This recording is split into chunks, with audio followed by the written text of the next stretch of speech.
magnified look. Hey, and we're live.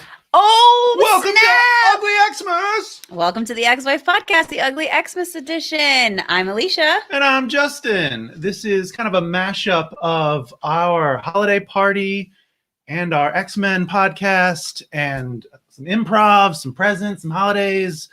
It's just basically everything that we love just jam-packed into one event. Can everybody hear us in the chat? Can you hear us out in the internets?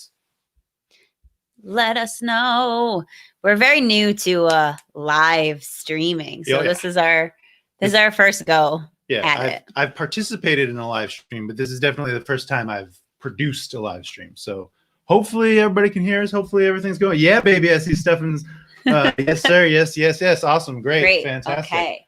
So whether you've listened to our podcast episodes, are a follower of our social media channels, a friend, a family member, or just some stranger on the internet, welcome. Yeah, we're happy to have you. Ugly Xmas. Yeah. I think it's important that we give you a quick little rundown of what Ugly Xmas used to be, or is still in some sense, which was Ugly Christmas. So every year, this would have been the 8th year, Justin and I would throw this insane Christmas party. That's year one. Called Ugly Christmas. And it started as an ugly sweater party. There's usually a sweater making contest where we now we announce what the categories are beforehand and let people show up in their best sweater and prizes. Battle it out for prizes. The first couple of years we didn't announce, and there was rumors of us cheating. We were called out as cheating to win our own party, and it still continues to this day. We have added impartial judges to the vote tallies, and still to this day they call us cheaters. Justin's really upset about it. I have won my own ugly Christmas sweater party too many times. It's great because we get to keep the awards that we have. I don't know if you saw, so like these, I think that's year one, and then it gradually got more and more elaborate as we went on. Yeah, so elections rigged. Elections rigged. It's not. Okay, so we have this party. We invite our friends and family. There are sweater contests, which isn't happening this year, unfortunately. So we're going with the outfits that we wore when we did kind of like a vintage vibe for our party. But we have sweaters from 7 past years. So no sweater contest tonight, but we are going to be taking in other elements of Ugly Christmas to Ugly Xmas on top of talking about Hoxpox, doing a recap of the 12 issues that we just did in season 1 of our podcast, and bringing in some special guests. We'd like to say thank you to the Providence Improv Guild, who is sponsoring this event tonight and hooking us up with this streaming and helped us really get going. So that's awesome. I'm missing all the comments. Mario still thinks it's rigged. My brother still thinks it's rigged too. He was the impartial judge. He counted the votes and then immediately turned on us, yelling that it was rigged. Yeah, Justin always wins because I have the best looking sweaters. You just got to step it up. Any hoodle. We're also going to do an ornament guess. So we have our tree here. And Reginald is our tree. The spirit of Christmas is Reginald. This is Reginald's nutcracker form. You know, it's elaborate. It's deep. Great stuff goes on in this house. Yeah. We have our drink. Yes. So throughout the night, we're going to you can guess how many ornaments are on our tree, and we'll let you know who the winner is at the end of the night. Price is Right rules. So closest without going over. Yes. Also, yes, we've made our signature drink. So usually, drinky. Cheers. Usually we have the Grinch for everyone at the party. We posted a video with the ingredients and the instructions for making the Grinch earlier yesterday. So if you made one, cheers to you. If you're drinking something else, cheers to you. If you're drinking water, cheers to you. If you're eating a pizza, cheers to you. There is a lot of lore behind Reginald. Yes, there is.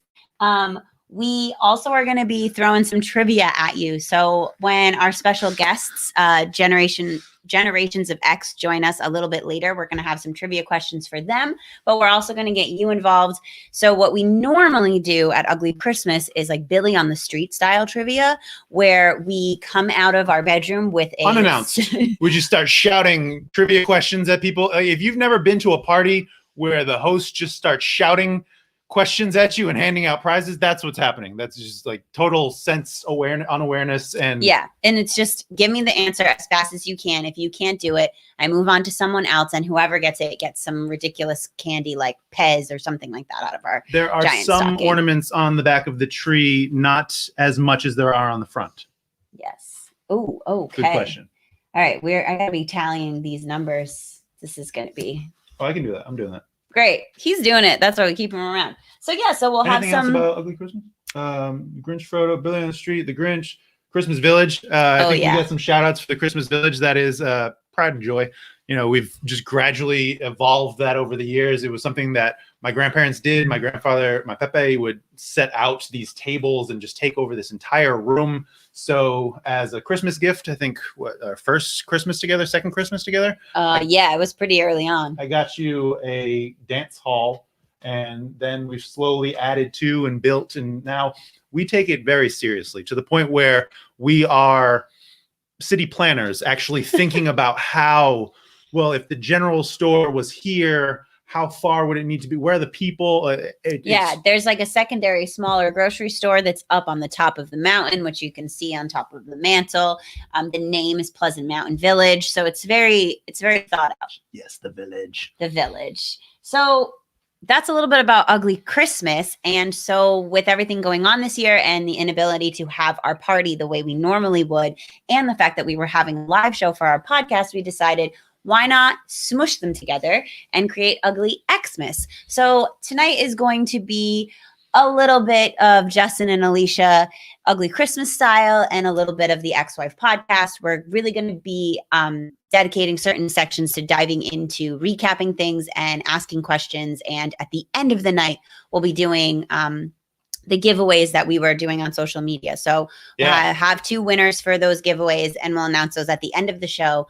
Also, if you've been listening to our podcast and you're waiting to hear our chimeras, we'll be announcing those a little bit later as well. We'll also tell you what that means if you don't know. Yeah, if you're like, what is a chimera? I did want to just shout out. So Alicia really wanted to make a podcast literally about anything, kind of like a quarantine pet project. And so I strike while the iron is hot. And I say, what if I just explain X-Men comics to you and you react and ask questions? And she was like, yeah, all right, that's cool. Into it. Someone on Instagram yesterday was just like, let me know how this goes, because I have tried and failed miserably. And it's going well. Yeah, it's going well now, but I also have tried before and failed miserably. Yes. Well, I guess that brings me to a little just tidbit of information for you, which is that I did try. So our whole podcast is based on this the idea that I don't read the comics, and Justin just explains it to me as we go, and I react in real time. I did try to read this. I read the first issue, the first two. I don't know if I made it fully through the second one. No, I think you were just kind of. But I just kind of like gave up, and I was like, no, this is not for me. I have no idea what's going on. And now that we've done the podcast, I've listened to our episodes and I've read this. I realized that I really needed our podcast to be able. Yeah. Like she listens to the podcast for more insights about the story. After reading it, after we talked about it. After producing the podcast. It's that complex. Cuckoo bananas. It's got a lot going on. This is the House of X and the Powers of 10 Purple Magneto shirt 12-issue miniseries. So this came out last year around the fall. Yep. So that's the hardcover edition that I had gotten Alicia for our anniversary recently. I hadn't been collecting comics for a number of years, and this really brought me back. Like I am back at the comic book shop every Wednesday, just eager to get my book. Shout out to Rock Coco's at the comic shop. They're great over there. And then, so since then, we've just kind of been making it up. I think we've been doing this for about 2 months now. Yeah. Yeah. We've had 13 episodes, just under 1,000 downloads. That's amazing. Check that the other day. Yeah. Thank you so much. Yeah. That's another thing. We can't say thank you enough to the community that has been growing around this podcast, the interaction that we're getting on social media. Yeah. Check it out. I have one too, but it doesn't really go with my dress. And it's green like Polaris. Yeah, of course. Yeah. But thank you so much for being such a great community. we're happy to have you, and we're excited. And hopefully, this will not be the last live episode. Is it time? Is it time for a game? Almost. Almost Just time for a game. one more thing, and then we'll get into the next section of our show. I did want to just give you a brief idea of the timeline of what we're going to be doing. So what we're going to be doing next up, we'll get a little sneak peek on the Xavier Institute for Higher Learning's annual holiday party. So Professor X and the X-Men have had to go remote because of the times that we're in, and they are joining together via the interwebs to be able to have their holiday cheer. Then we have a short video about season 1 of our podcast, the last 12 episodes that we've published, that give you a little taste, a little high level idea of what it is that we've been talking about, what it is we've been doing. And then we have what I've been telling. So House of X, Powers of 10, Hoxpox, a lot of people call it. Hoxpox Talks. Puns! Yeah. We'll do some Xmas trivia. That's a mixture of X-Men and Christmas trivia for you all, and maybe for us. Who knows? Maybe for us too. And then we'll welcome our guests, Generations of X, the 2 co-hosts, Dayspring and Flinkwin. Yes, I'm so excited to have them here with us today. Absolutely, good friends. And then we'll talk about the winners, right? So we'll talk about the winners of our giveaways and the ornament guests. And I think that's everything. That's everything. So I did want to see, love reading all the comments. I'm sorry that I'm not making like good camera eye contact with you. Yeah, it's a lot to look at. I'm like, there's so many screens. Sometimes I call Justin Tommy 2 screens or Tommy 3 screens when we're watching TV and he's on his computer and on his phone. And now we're on all the screens. 20 screens. Thing over there, lights. I'm blind without my glasses, so I need this TV to be like, what are you saying? I'm just going to throw this back up. We had been talking I cannot do that with. All right. We're learning. We're learning on the fly.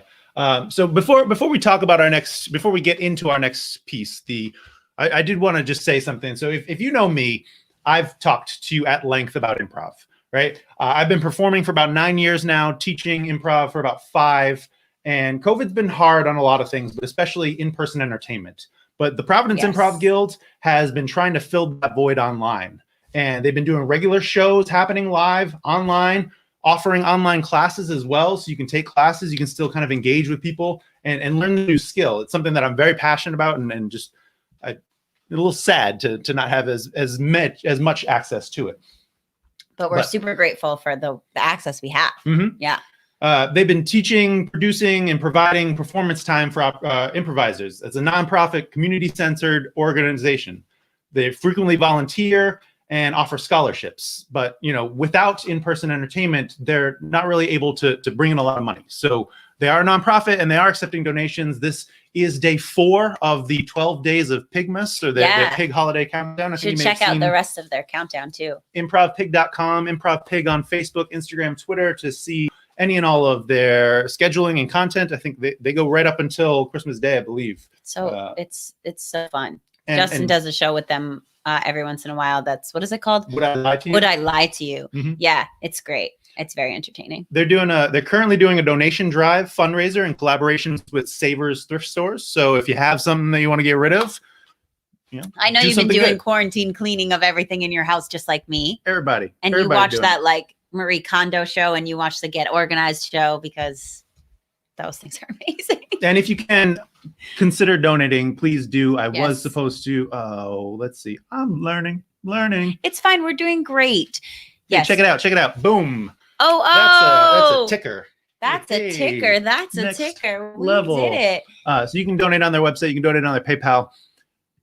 But without further ado, let's get the show started. Oh, man. And just take a peek into... Excuse me while I get into character.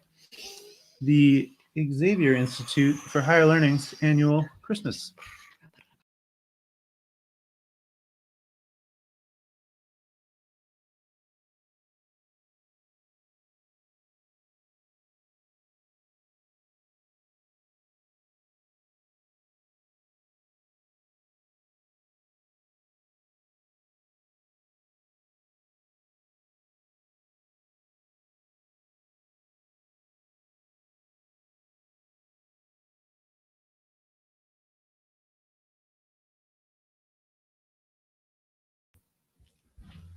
I can figure it out. If you let me use Cerebro, this would be a lot easier. We could have a party. We could welcome everybody into it. It's just, you don't want to let that happen. I just want to get it done, bub. Let's just get it done.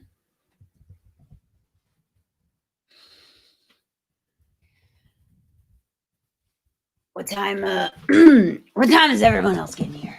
They should. I think I'm doing things right. I think I'm doing. Hold on. Let me just.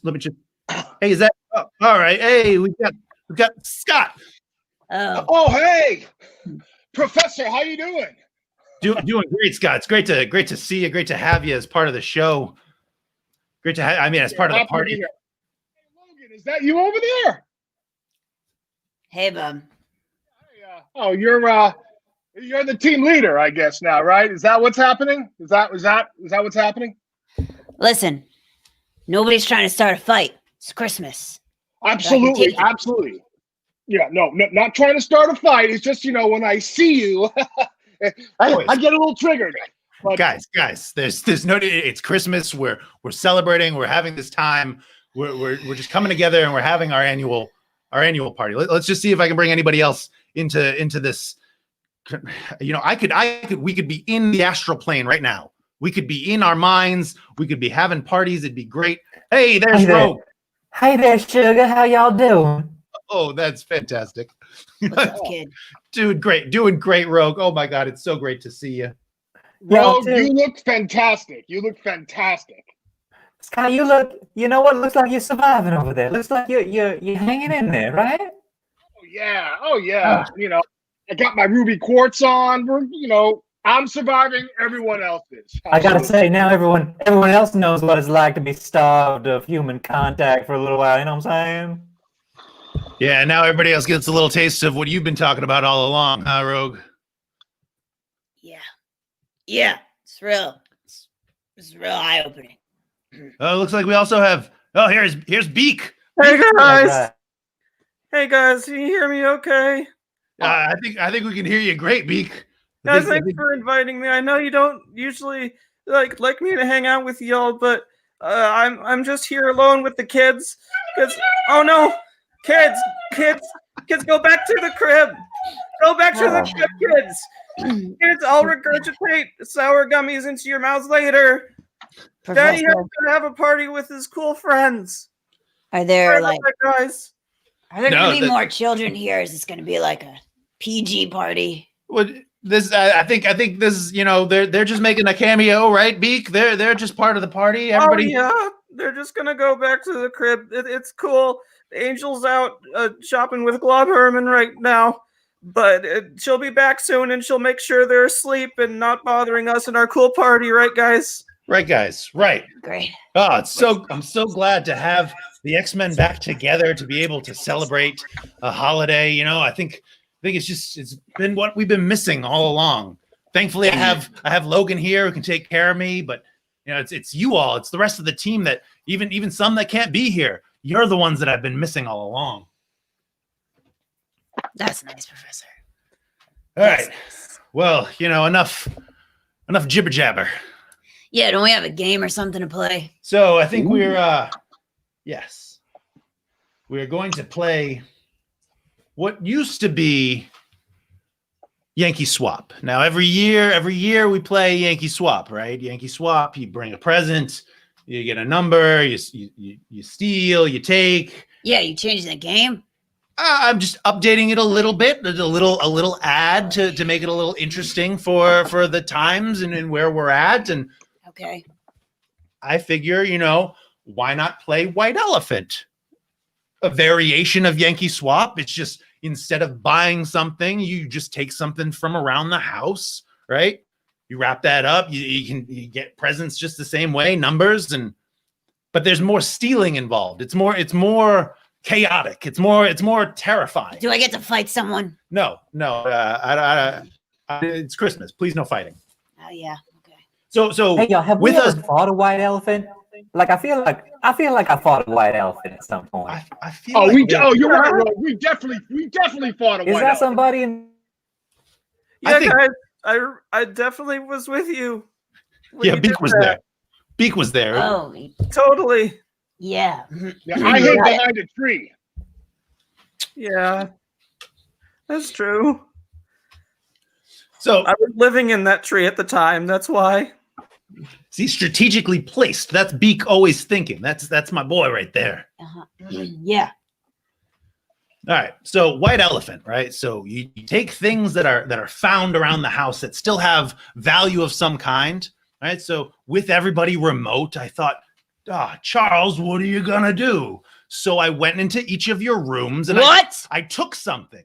I took something from you and I wrapped it, and those are the presents we'll be playing with. So you went in my room? I went in your room, Logan. Okay. It's very messy, but I took something, and now we're gonna play. We're gonna play a game with it. Okay. I believe first is who do we got first? First is Cyclops. Now, if you want to see the prizes that we have, if you want to take a look, there's that one right there. There's this one right here. Yeah, Ooh. you get to choose which one. Which one, Slim? All right. I want that one. This one? Yeah, I want that one. All right. Let's open it up. All right. I don't like the way you're smiling like that. Oh, I It's think cylindrical. you know what this is. Oh.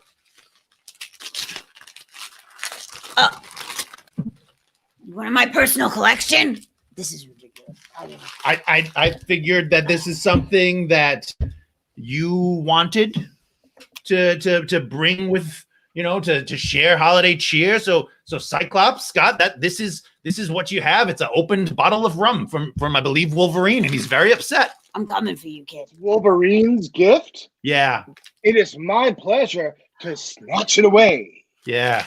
Oh, I just like how that plays into to the thing you all got going on. Good thing Gene's not here. What thing? We don't got a thing. There's no thing. Hey, you got a thing. You kind of got a thing. Who's next? Who we got next? I think we got Beak next. Beak's next. Beak, Okay. what present do you want? Which? What do you got, kid? Is this Oh, small jeez. one? Oh, I really don't want to mess this up. Oh, Just breathe. Just breathe, Beak. Just breathe. It's gonna be all right, kid. I don't know. I feel like I'm going to mess this up. I'm going to pick something stupid. I want you guys to think I'm cool. I'll take the big one. The big one? Yeah. This one? All right. Yeah. Wolverine, I'll would you do like it. to open? Yeah. Sure. Ah. Ah. Slash it right open. All right. Here you go, kid. For Christmas this year, Professor X went in someone's room and got you. Oh yeah, look at this. It's Rogue's leather jacket. Rogue's leather jacket. Oh no. Oh It's gonna no. look good. I could never take something like that from Rogue. I respect Rogue too much. Rogue. Well, it's yours. Come on, kid. You've taken No. it. No. I see can't you, take this. Beak. I see you. Doing all that you're trying. Rogue, how you feeling about this right now? Beak, I think you'd look really cool in that. Rogue, I just really want you to know I really respect you. In fact, I carved this little statue of you out of wood and painted it. I was going to send it to you as a Christmas gift before I found out we were doing this white elephant thing. I don't know how to feel about how anatomically correct that doll is.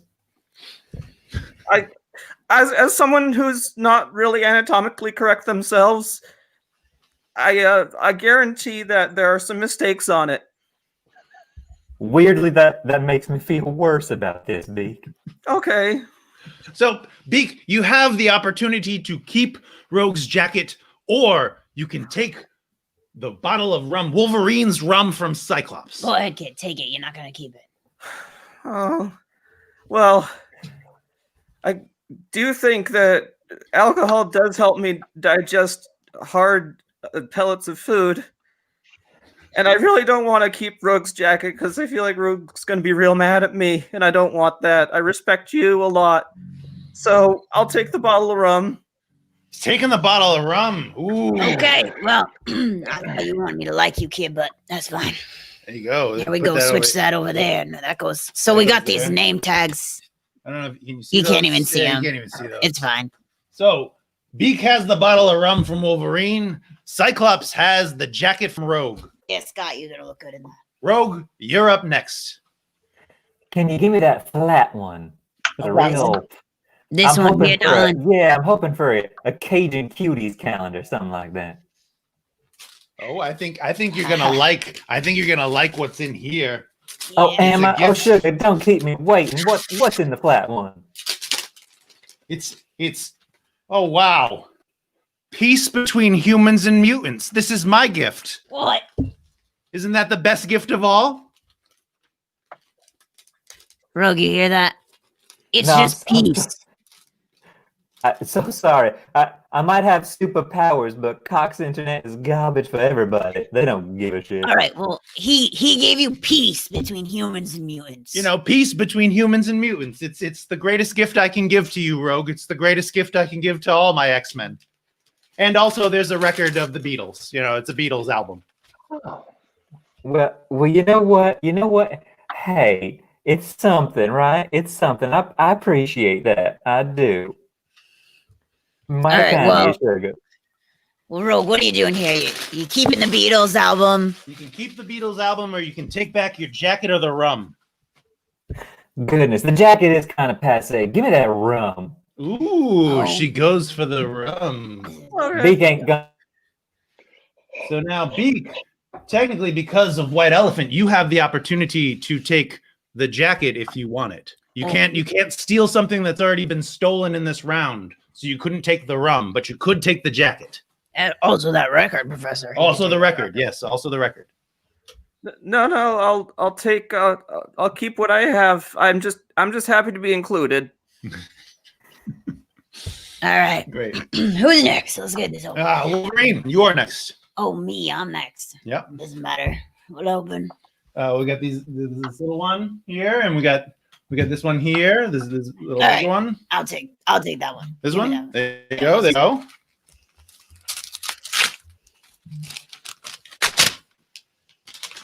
All right. What is this? A book?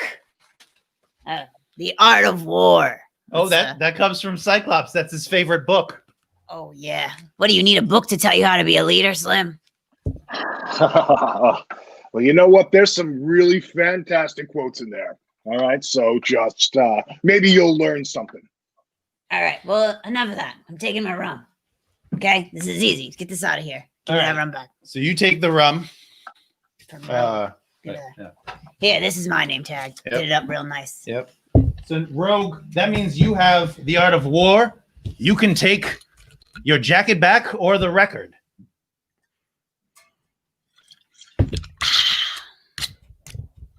Rogue, can you hear me? I can now. I'm so sorry about that. I No can worries. steal something, or do I open a new one? You can You can steal something. So you can either steal the jacket back, or you can steal the record. or the book, but you can't. You have the book. You have the book I currently. have the book or the record or the. Oh, goodness! Give me my jacket back. What the hey? Taking her jacket back. That's good, darling. I like it. Take your own stuff back next time, maybe. Let's all Maybe we just should get go back on. our original things and make it like this never happened. That puts Cyclops back with his book. Cyclops, do you want to keep your book, or do you want to steal something from someone else? Well, you know, I don't want to appear weak when I'm strong or strong when I'm weak. Then you know what? I'm gonna keep my book, because you know what?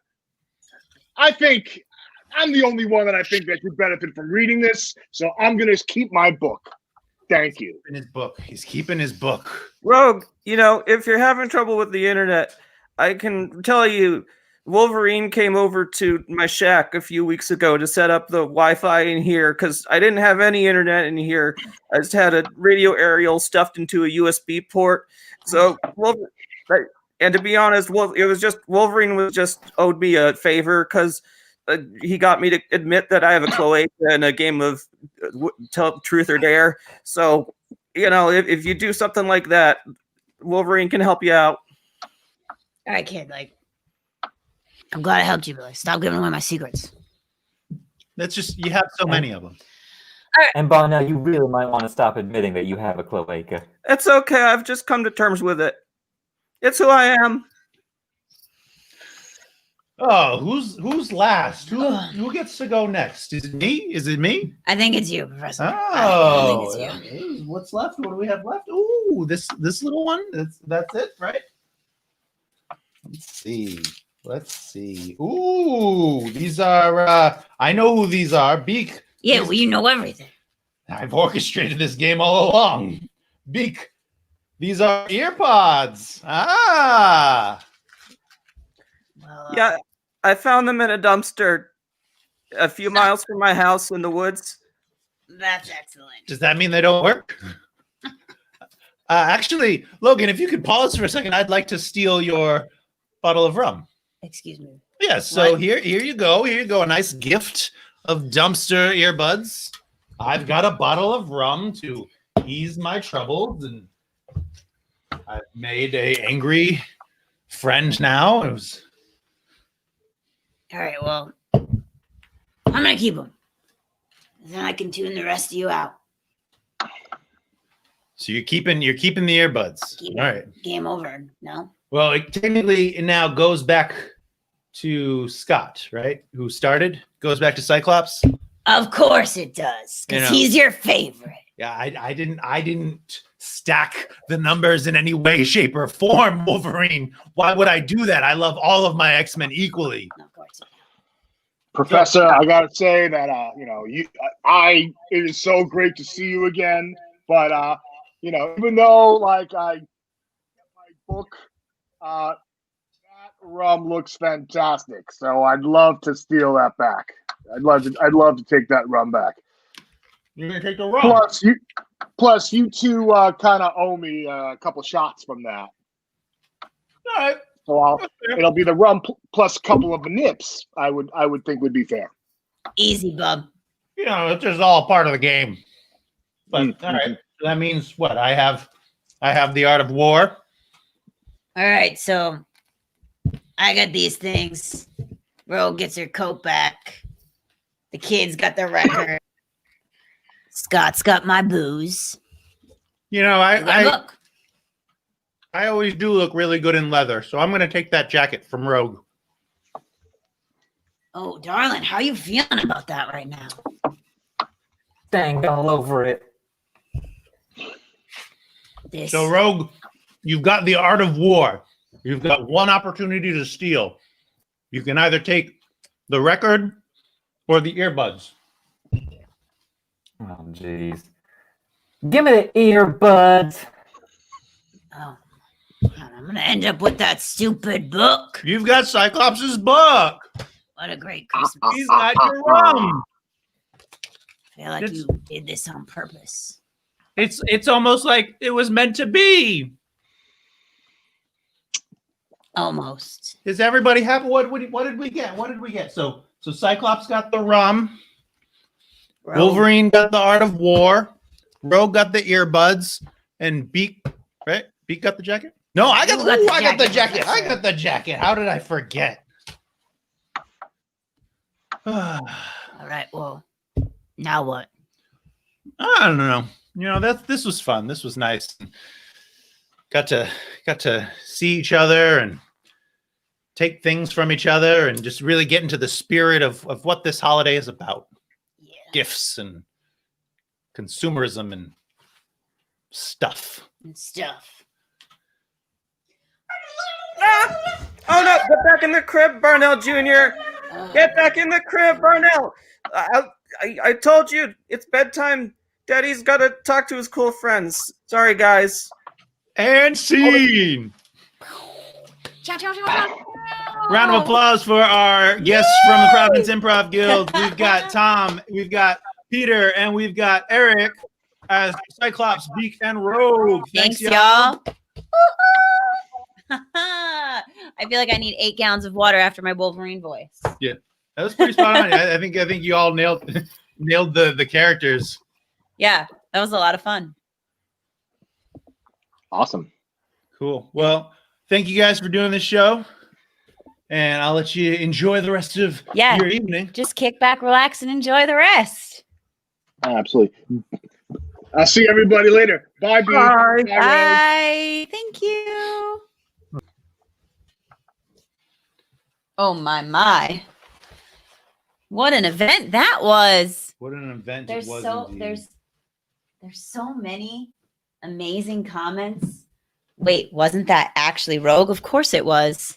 Of course it was. Oh, it's all just the show and the theater and all right. What do we got next? Oh, we got a timeline. Of course Oh, we do. snap. It's time for the Hawks Pox recap. Oh, so we're gonna play a video. I'm gonna play a video right now. Let's watch a video real quick. Humans of the planet Earth, while you slept, the world changed. Oh, snap. Oh, snap, indeed. The world changed. The whole world. Tell me more.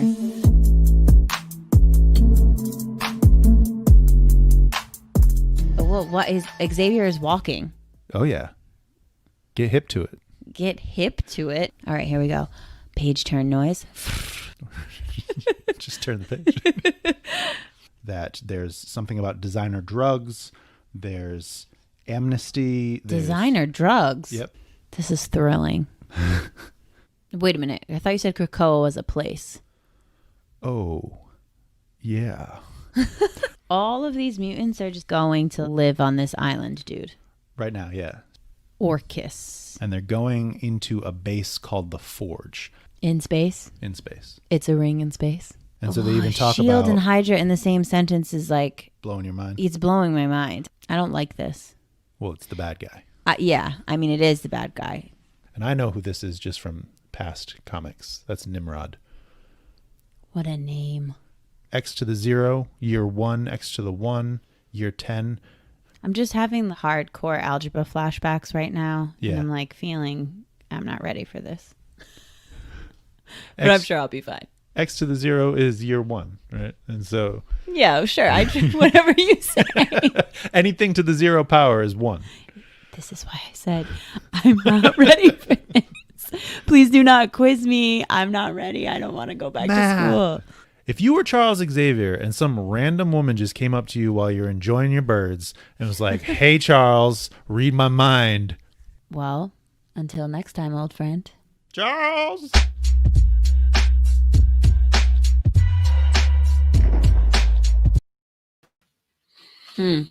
I love our music by Quan. I do too. Yeah, Nick had that right. Beats fire. Yeah.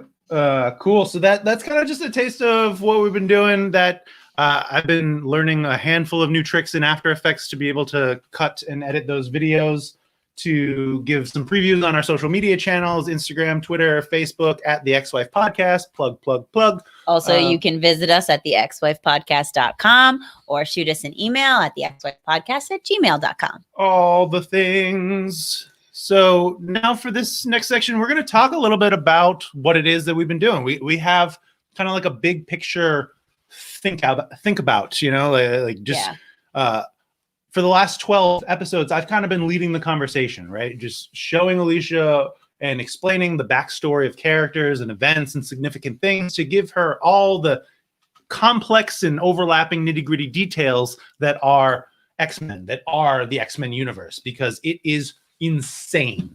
Yes, it is. It's highly insane. I don't know if you want to react to anything about having tried before or just the overwhelmingness of it. Yeah. So I tried before. Justin was like, "Hey, this is a great place for you to start reading X-Men comics." That's what they said. Yeah, that's what they said. So, And I love it. So I was like, "Yeah, sure. All right, let me give it a whirl." So I read the first issue and I was like, I have no idea what is happening right now. I don't understand this. I'm confused. And then I started to read the second issue and I was just like, you know what? Time, place, not adding up for me, not working. We started the podcast. I got this book, the one I was showing you earlier, the 12 issue compendium. And it was, go ahead. Just so you know, so this 12 issue launch, right? So this is written by Jonathan Hickman. He is a pretty big name in comics writing, and he pitched this to Marvel as, we're going to do a line-wide reboot. We're going to cancel everything that Marvel's doing currently with X-Men, and they planned this for like a year or more, and he pitched them on this grand idea of this world and this introduction. So they canceled everything that was currently going, and then they issued one issue a week for 12 weeks to launch Hoxpox. And at first I was like, oh, I'll get, like every 3 weeks I'll go and I'll grab them. Every single week I was there because I needed to know what was happening next, because I was so interested. Well, so that kind of is what happened to me, right? As we kept going, I was like, all right, I'm into this. And then I got the book and it's all in one place and it's right in front of me and I'm getting to flip and do my page turn noise while we're loves that. She loves the noise. If you haven't heard the episode where I tried to steal it from her, she lost her. Yeah, I did. I lost it real intensely. But so what I did is I went through and I read it and I also listened to our episodes. And now what I just want to do is I just want to go through and I just want to point out a couple of things that either were like insane aha moments for me or things that I'm kind of questioning, and some connections and ties I made along the way. So first and foremost, for anyone that maybe heard those little hints we put here and there, we were finishing the series, The 100, while we were recording. And I just have to bring up the fact that those two things are so in line with this idea of, so The 100 has anomaly stone. Oh, you know what? Spoiler alert. Yeah, I'm just going to say that if you watch The 100 and you're not done watching it, just mute for 20 seconds. Yeah, just give me a second to get this out. So they have these stones that are on different planets and you can travel from planet to planet through the stone. And this whole thing ends with this idea that they want to transcend to become part of this higher being that is a collective of beings. And it's basically like all these universes and all these worlds have all transcended, and humankind is the only kind that has not yet transcended. And it's basically the only way that I understand the phalanx. And so if you've heard like little quips like, oh, a ring in the sky, a ring in space, that's 100 reference, or talking about the anomaly stones in connection with when they're talking about the phalanx and the worlds and the black holes and the singularities and all that stuff that still makes my brain explode. There's intense. It's intense. Powers of 10 literally blew her mind even weeks after. I think during that episode you're like, I'm not going to say that I understand all of this. No, because it would be a complete lie. Yeah. Even after an hour of explanation. And I'm not saying that as a discredit to you, because I, having first read it, needed to read it a couple times to just try and place what was happening. It's still, I'm pretty sure somewhere in my notes I have something about that. So let me just get going with my realizations. Okay. Number one, in the grand scheme of timelines, I finally understand now that in year 10 is when the Orcus protocol is launched. Mm-hmm. And that is because of Krakoa becoming a nation. Is that correct? Yes. That finally clicked for me. Okay, slowly but surely I'm starting to understand this insane powers of 10. The three things that happened, right? The population alert, yes, the territorial, and the financial. So Xavier had all those drug companies that he had taken and built together, and so that was the three things that Orcus was watching to check up on mutants to make sure they weren't about to blow up humanity, because they're the bad guys. So actually, in connection to that, one of the things that I love the most that I just want to bring back up is in that first issue when Magneto is explaining, and so he has the ambassadors there and he's talking to them, and there's all these really beautiful panels. I don't know how well you can see. Wrong way. All of these, but there are all these really the artwork in these books is out of control. Amazing. Shout out to Pepe Larraz, RB Silva, and Marte Gracia. Just great work. Pencils and colors is beautiful. It's gorgeous stuff. There's so many things in here I want to frame. But one of the things that Magneto says, he says, where you see an instrument of war, I see an oh no, what is that word? Unassailable refuge. Reading is hard. That's quite a difference. So I feel it's just so interesting because Magneto is always this guy who's just, he wants his own thing for mutants, and he doesn't think of it, he's the bad guy a lot, especially in the movies and stuff, but he's not thinking of it in terms of Like, I just want to destroy you. He's thinking of it in terms of like safety first for us, like survival for us. Preservation And then, of mutants. Yeah. yeah. And so just this idea that these humans are looking at this creation of an island nation that's specifically just for mutants.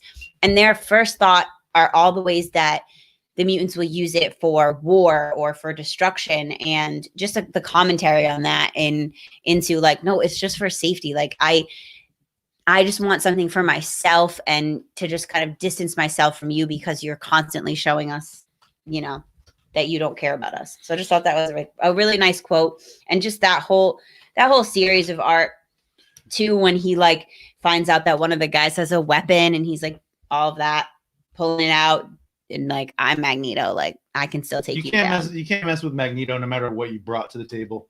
Yeah. Okay. Is that Hoxbox or is that House of X1? Yeah, that's number one. I did want to point out, so during recording and then even after the fact, I set out these markers to check and to kind of see when certain things happen. So I just want to take a second and do that. So the first time that you enjoyed going through an issue, House of X number 1, right out the gate. We look did at this. You were taking notes about me? I was taking notes about you and taking notes about the podcast. Yep. Love analytics. I'm a nerd, right? What? A nerd? You? Yeah. First time that you started reading sections of an issue was House of X number 1. You started to read ahead and you started to get really excited about like, ooh, what comes next? What comes next? Yeah, I did. Just completely spacing out on what I was saying. Yeah, I wasn't paying attention. Nope. And well, those are the things that happened in House of X number 1. All right, cool. All right, so number 2 is Powers of 10. And it kind of alternates between different stories. So there's these two books basically that go two stories that tell books that tell one story. They tell one story. That's what he said. Okay. So in number 2, oh wait, first one more thing in number 1, in House of X number 1. It was like bing, the Forge is Soul's hammer. Yes. What? Yes. So the Forge is the ring in space that the humans are going to live on. They have acquired Soul's hammer, which is an item that Tony Stark had built. They acquired it through some shady means or just shady business. Damage control and Iron Man and Reed Richards, they couldn't keep the stuff that they wanted to, and so they lost access to this thing. And then they used Tony Stark's own technology against him by creating this forge, this giant space station for humanity as a way to destroy mutant kind. So in the center of the forge is the mother mold. And if you don't know what a mother mold is, I think you might know what a Sentinel is. That's a pretty, just entry-level X-Men thing. It's just a mutant hunting robot, right? It's a big tower-long thing. Kills and destroys, can see a mutant. But isn't Soul's hammer something that's from, like, is not a Shi'ar thing? No, that's not a Shi'ar thing. Did I read that wrong? Okay, forgive me. Never mind. Forget what I said. All right, moving on.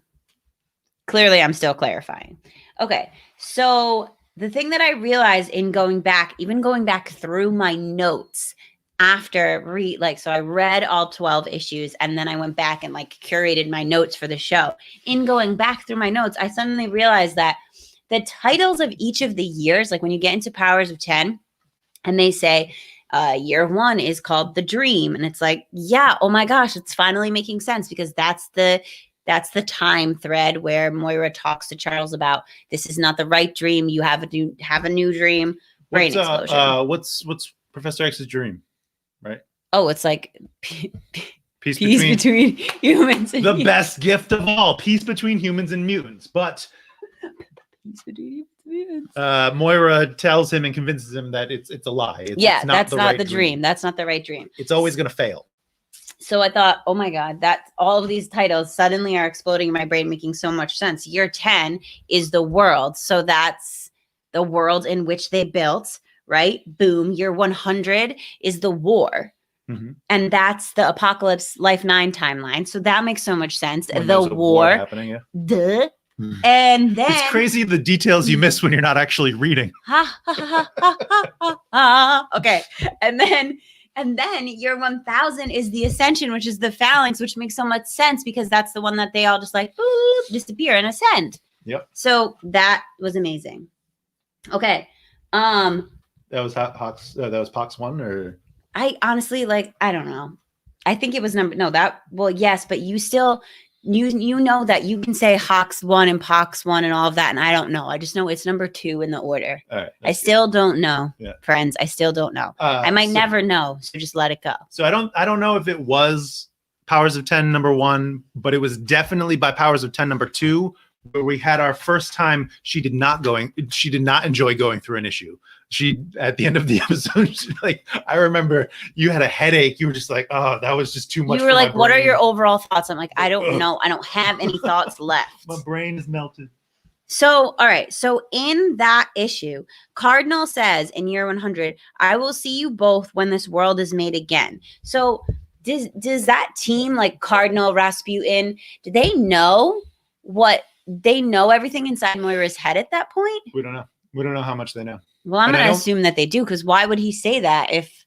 Yeah. I mean, I know he's religious, but he said when this world is made again. Mm-hmm. So to me, that just means he knew. Yeah. I thought that was interesting, and I was going to bring this up later, so maybe I won't say it now.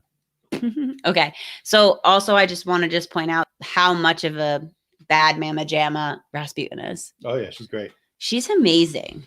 So that's a good segue into chimeras. So chimeras were introduced in Powers of 10 number 1, and that is taking separate mutants and combining their powers. So making just super hyped up, jacked mutants. Rasputin is what? Kitty Pryde, Colossus, Quentin Quire. Magic? Is No. she magic? No, but she can just use the sword. Eunice the Untouchable, and there's one other one. It's in the book somewhere. We could find it, but that would waste time. Wolverine, Laura Kinney. Wolverine. X-23. X-23. Okay, so that's that. Okay, but also speaking of chimeras, Apocalypse is responsible for the chimeras. Mr. Sinister. But under Apocalypse's rule. Yeah. He was mutant leadership at the time, yes. So in that life when Moira which was 6? 9.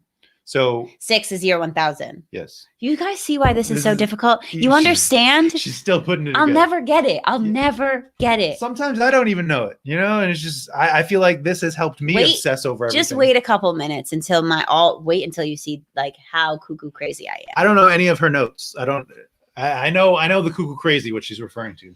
Okay. So fun fact, right? So I started looking up all right, because Cardinal's on one of those tarot cards, right? So there's those 3 cards. There's the Magician and the Tower, and I don't think Cardinal is, but Rasputin is. No, Cardinal is. Oh, yeah. The lost religion. Yep. Yeah. You're right. So I started looking up what a cardinal means, or where cardinals in come religion. From, right? In religion. So they're leaders of churches and things like that. But also a cardinal is the bird. A cardinal is a messenger letting you know that loved ones are still with you. And when you're doubting your strength and your ability, the cardinal is there to remind you that you're strong and that you can keep pushing forward. And I just thought that was so interesting because that's as a character, right? When you are set up with a character who is a pacifist, who doesn't fight, and who is put on a team that's meant to be fighting. In a war. Right. In a war. Why? Why is that a thing? And if you think about every team needs a motivator. Every team needs someone who's going to push you forward and remind you that you're strong and that you can still do things. And so that sort of double meaning of a cardinal, I just thought that was interesting. All right. So, so if year 1000, right, is life 6, which we find out later on. And do we describe lives or? All right. So if you here's a brief little tidbit. If you are new to Hawksbox and you have no idea what we're talking about, there's a character and her name is Moira, and she leads many lives. And basically her mutant power is that every time she dies, she's reborn, reincarnated as herself. Yeah.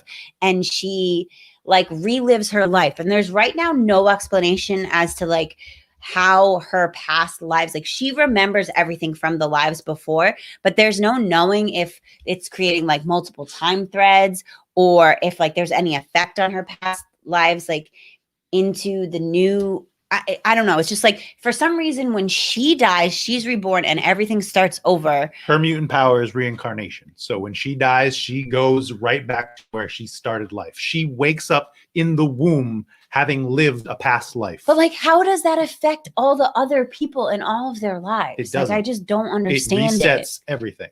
It resets everything and starts again from square one. She is the Omega. She is the one that's writing this timeline, this alternate universe, and we don't know if it's an alternate universe. And that's kind of like the frustrating part. And one of my favorite lines that Alicia would gradually get more and more frustrated with, all we can assume, or we can assume, right? Because this is a credit to Hickman's storytelling. This is an onion story, right? So we are gradually peeling back layers of this onion to reveal the core of what's really going on. Yeah, and so Justin would have read, like he has read all of them before, so I'd make guesses of things, and he'd say, we can assume, or as we can assume. And I'm like, you know the answer. You know. I'm not going to tell you. That's spoilers. Okay. So anyway, back to what I'm saying. Is the idea for creating this backup of mutants, this database, is that idea in year 10 stemmed off of the backup that Nimrod is creating in year 9? Potentially. Like I read that and I was thinking about it and I was like, all right, so Moira's learning everything that has happened and she's keeping all of that information. So she's obviously got to be getting ideas about how they one up the opposing team. So to counter that, she's seen this. She's aware of that happening. Right? She knows that Nimrod. She lets Professor X read her mind. He's the one that creates about this upgrade of Cerebro to copy a mutant's mind rather than just locate people. So this is like a next generation of Cerebro, and also to use mutant powers in tandem with each other to do new and interesting things. One of them being resurrection. Yes, resurrection, which I have qualms about, which I will get to later. Okay, now in the Many Lives of Moira X, which is House of X, it's issue 3 in the overall timeline, right? It's House of X number 2, I guess. Oh no, one of my little thingies fell out. I need to keep that in there. Okay, so when Moira's talking about her lives, and as I'm reading it, and it's going panel by panel, and it's sort of in this like narration where it's talking about Moira as someone else is telling the story, like this. Then all of a sudden, we get to this one place where she says, you would think being totally aware and trapped inside your mother would lend itself to madness.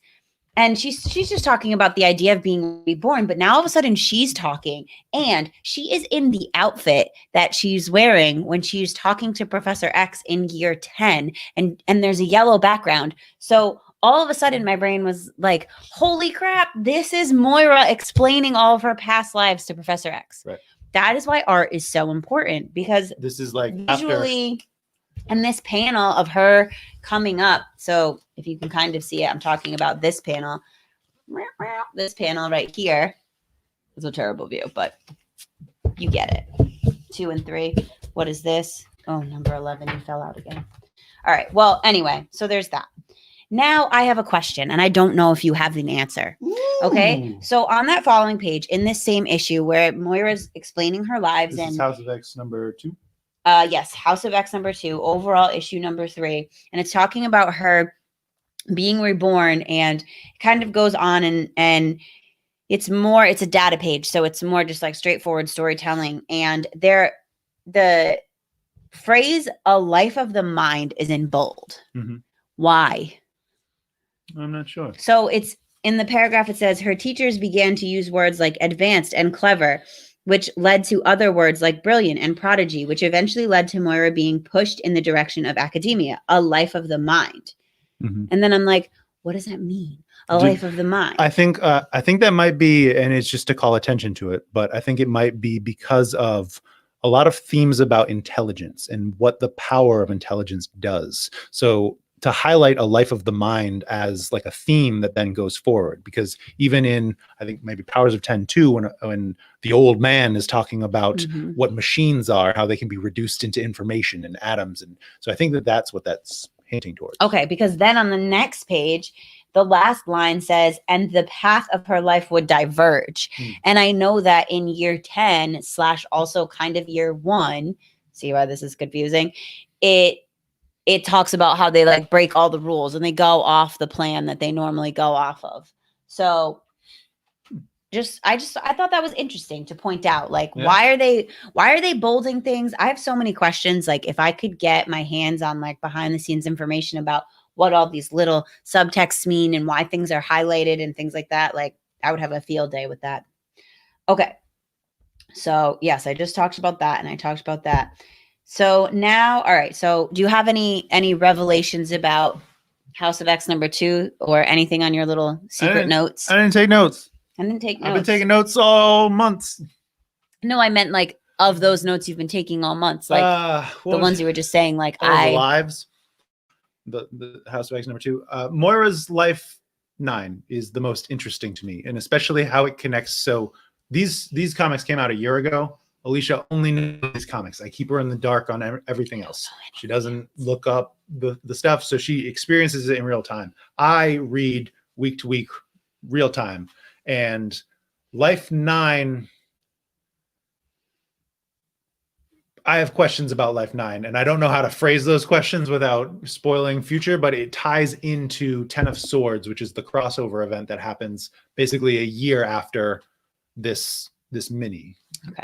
All right. So I just like looked at the time and I know we have they're running 5 to 10 minutes. Some guests coming. So I want to get to my like cuckoo crazy though. So, all right. Well, I'm just going to shoot some questions off at you. Okay. So, in issue number 4, we're together now, you and I. Krakoa says, this body once belonged to a mutant who could communicate with anything. Is Krakoa in Cypher's body? And if so, Cypher does not look like Cypher. So there was a data page where they talked about each of the remaining mutants. Yes, the surviving mutants. Yep. When it talked about Wolverine, it said pure blood. Yes. When it talked about Krakoa and Doug, it actually it listed both of them, I believe, or Krakoa / Cypher, and described them as a symbiotic relationship. Yes. We don't know anything further about what happened in that timeline to combine. I don't know. Some of these questions that you have to understand.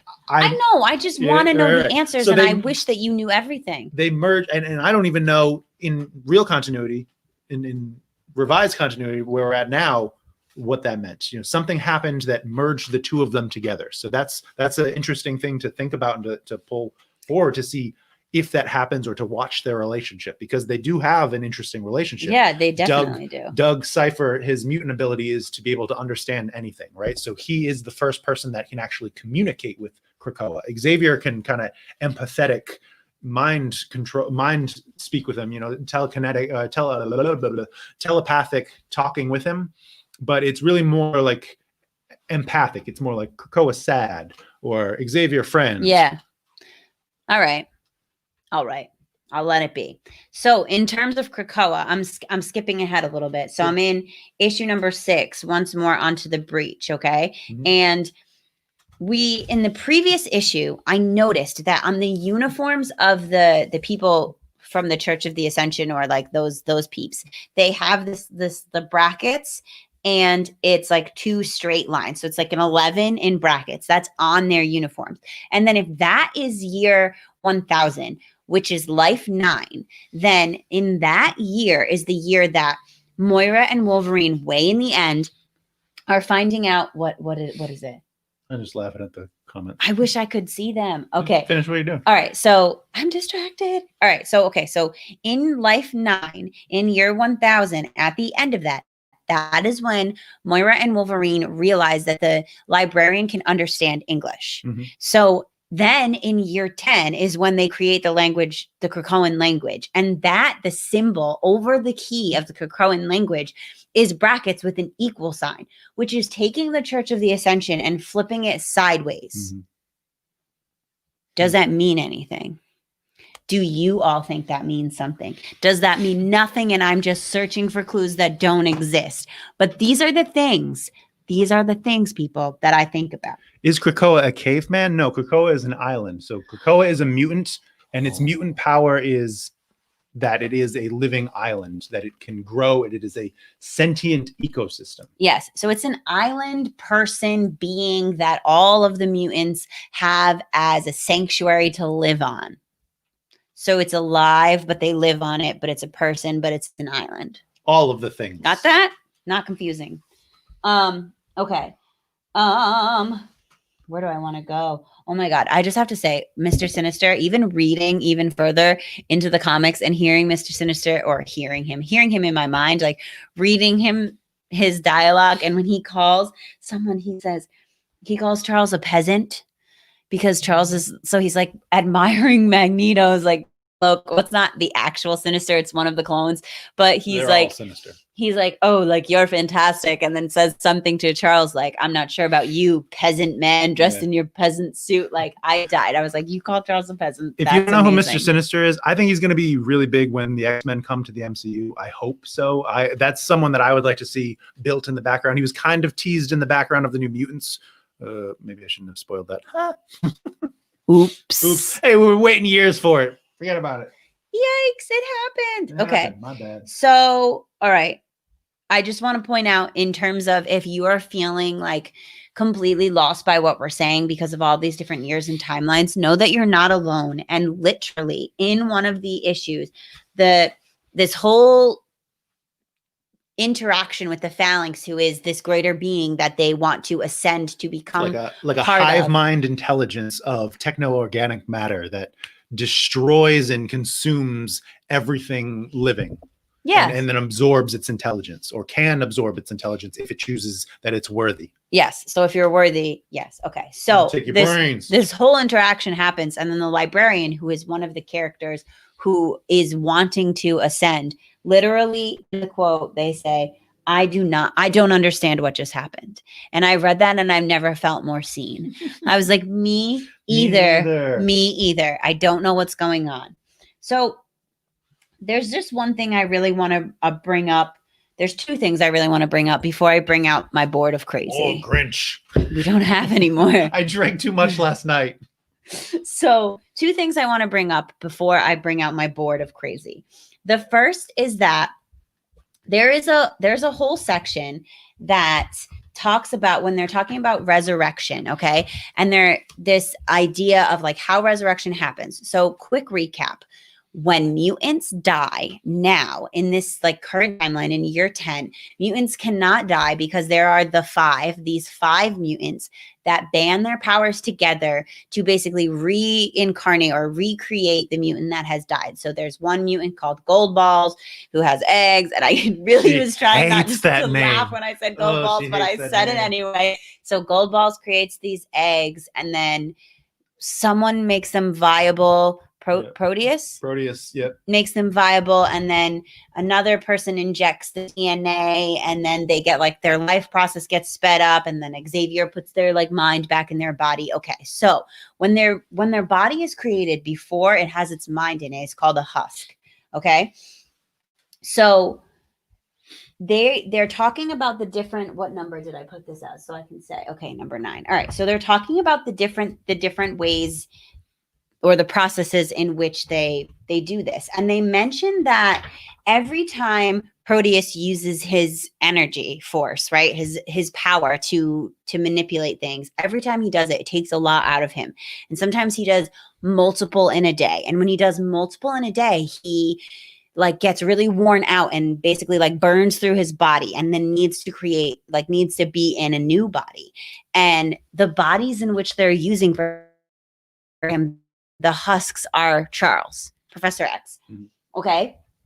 But then they also say, that's crazy, right? That's crazy. But they also say in another issue that they've never put a mind of another person in, like they've never taken like say your body and put my mind in it. As part of resurrection. So what Kevin's doing, what Proteus is doing, is his mutant power. So Proteus's mutant power, while reality warping, so this is an Omega level mutant, an all-powerful mutant that can warp reality all around him. That's why he can take an unviable egg and make it able to be a life. Okay. His power burns through his body. So when he was the villain, when he was initially introduced, he would jump from one body to another and consume the soul of the person that was inside, basically killing them and taking their husk of their body. So he's not being resurrected when he takes over a new body of Professor Xavier. Right, but what's the difference between his soul entering a husk and Xavier putting... It's just a different process. This is just how his power works versus this technology of the 5 working together. I was really ready to be like, this don't add up. But it do. Check my math. I still don't think it really adds up. I'll give it to you as like they're different processes, air quotes, but I still don't think it adds up. Okay. And now are you ready for the thing that I like freaked out about when I was reading the other day and I like said out loud, like, what? Are you ready? I'm already. All right. So here we go. We're in the second to last issue, and where Emma Frost is being brought to Krakoa for the first time. Okay. So they get there and it says later Krakoa, and Emma Frost sighs. This in the background is Nimrod's tower. Mm-hmm. Why? What is Nimrod's tower doing on Krakoa? It's the tower. No, that's an invalid answer. Wrong. I literally It's went just- back and it I was is- like, so this is it's, how it's did it Nimrod, get there? It's Nimrod's tower in year 100, right? Or it's also the Ascension, the Tower of Ascension in year 1000, right? Yes. So how that happens, is this plugged in? Oh, snap. It's not. That's a problem. Don't worry. We'll fix it. It's fine. I'll plug it in while you explain to me what all I'm right, cool. not understanding. And so we don't know the specifics about where this tower comes from or how it then ends up in the wrong hands, but it is called in those tarot cards the tower, of, yes. of Ascension. Right? Who's so this ascending now? we don't know. That's an Easter egg, and Right. I found it, and I want to know more. Well, there is more information as you continue to read too. Ooh, teasy look at tease. that. Okay. Are y'all ready for the board of crazy? I don't think you're ready for this. So when I walked into we have our spare bedroom, we call it the room of requirement from Harry Potter. It's whatever you need it to be. And I walked in on her with all these note cards scattered around on this whiteboard, literally like she was putting up a crime scene. And it is a crime. This time, these timelines are a crime. It is a crime. That is a crime scene. Because this stuff doesn't make any sense. All right. You're not going to be able to see this well. But basically what I've done here is I've lost my dang there mind. were strings on this, I swear. Yeah. And she had to take them off. So, all right. So what I did was I went through Moira's lives, okay? And I went through her journal entries that are at the back of the so there's one issue where she has journal entries. And first of all, major questions that I have. Whose data is this? Whose information are we reading? All this redacted stuff, these copies of journal entries, the data pages, like whose data is it? Where's the red yarn? Whose data is it? That's what I want to know. We don't know. These questions, most of the questions that you have, I can't answer. I don't like that. I want answers. Because, well, then you know what that means. You got to keep on reading. Got to keep on reading. Okay, so there's just a couple of things that I think we're not going to go too in depth into this, but I just want you to know that this is how I was able to put the timelines together. I was concerned, legitimately concerned when I saw this board and just like the frantic look on her face. Because here's the number one thing that is annoying to me. And Jonathan Hickman, if you're watching this, if you're out there, or if anybody knows and anybody wants to explain to me how time works in powers of 10, please explain it to me. Because here's the thing, okay? Year 1 is x to the 0 power. Yes? Okay, year 1. But year 10 is the same time thread as year 1. We can assume. However, there's way more than 9 years between year 1 and year 10. Yep. What? Because the exponent. So whatever year you're in, to that exponent that creates, and that's what I thought of, and I don't know if I can actually explain it, but because we're talking about powers of 10, right? We're talking about a year to a power. if we're in year 5 or Yes. year 1 to the second power, right? 5 times 5, that's 25. So that's really year 25, right? So there's a lot more space in between year 1 and year So 10. I have to be an algebra whiz to understand. Get your math out of my comics, Hickman. Get your math out of my like. Here's just like a little taste the of the exponent, crazy. he says completely lost. Like what? That's how I feel. What? Because I'm looking, right? And so the timelines that are in the book and in the comics, they say like Moira's, it'll say like her 17th year or whatever. And then, so what I started doing was taking the years of the timelines and taking out time points, like things like Moira decides she has to break Charles. Well, that's in journal entry 14, but that happens after journal entry 12, which is redacted. And then journal entry 48 is talking about Xavier and Magneto going to get Mr. Sinister. But then there's journal entries, and then there's points in the times, like year 30. Year 30 in the timeline is actually when Moira's 47 years old. What does that mean? Math crazy, dog. So I'm just saying, I know we don't have all night to like really dive into this, Nope. but I'm just telling you that it doesn't add up. Yep. Okay. And I have insane serial killer tracking proof that it doesn't add up. And I will gladly 100% take a photo of this so y'all can see, and we'll post it on our social media so you can like really dive in. And please, I'm begging you, tell me where I'm wrong. Like, tell me where I've made mistakes. Explain it to me, because it's not, I don't understand. Does not compute. Okay. So it's a huge board. It's many index cards. And it's just a testament to the levels of nerddom that Alicia brings to this conversation, because, you know, I have the background knowledge, but she has the obsessive desire to understand so obsessive. what she does not understand. I want to know the answers, and I love detective shows, and I love solving crimes. Okay, so before we go any further, I think we might want to bring on our guests. Well, can I just hit them with a quick trivia question while we're bringing our guests on? Let's so yeah, right. So we want to ask to the audience a Christmas trivia question, right? Yes. That's what you got? This is a Christmas trivia question, and it's not coming up, so I'm going to do one from memory. This is an easy one, okay? Throwing you a bone in case your brain has exploded over the last 20 minutes of me talking nonsense X numbers to you. So hopefully you're going to get this right. We'll shout you out if you do. In The Grinch is described as 3 words. The Grinch, 3 things. What is it? Hit me with it. What Go. are those 3 things? What are those 3 things? In the comments on the YouTube. Hit me with your trivia. Hit me with your trivia. And then, yay, friends. Then we're bringing on our friends. I'm so excited. We have nerd friends. Stank. Stunk. Who did it? Who Ed. got it? Ed for the win. Where is it? It's not in my studio. I can't pull it up on the screen. Stunk. That is correct. We got Tim just a couple of seconds too late, but we got all right. Yeah, stunk cap. Stunk. You know, Tim's got the commas. You know, he's got the added.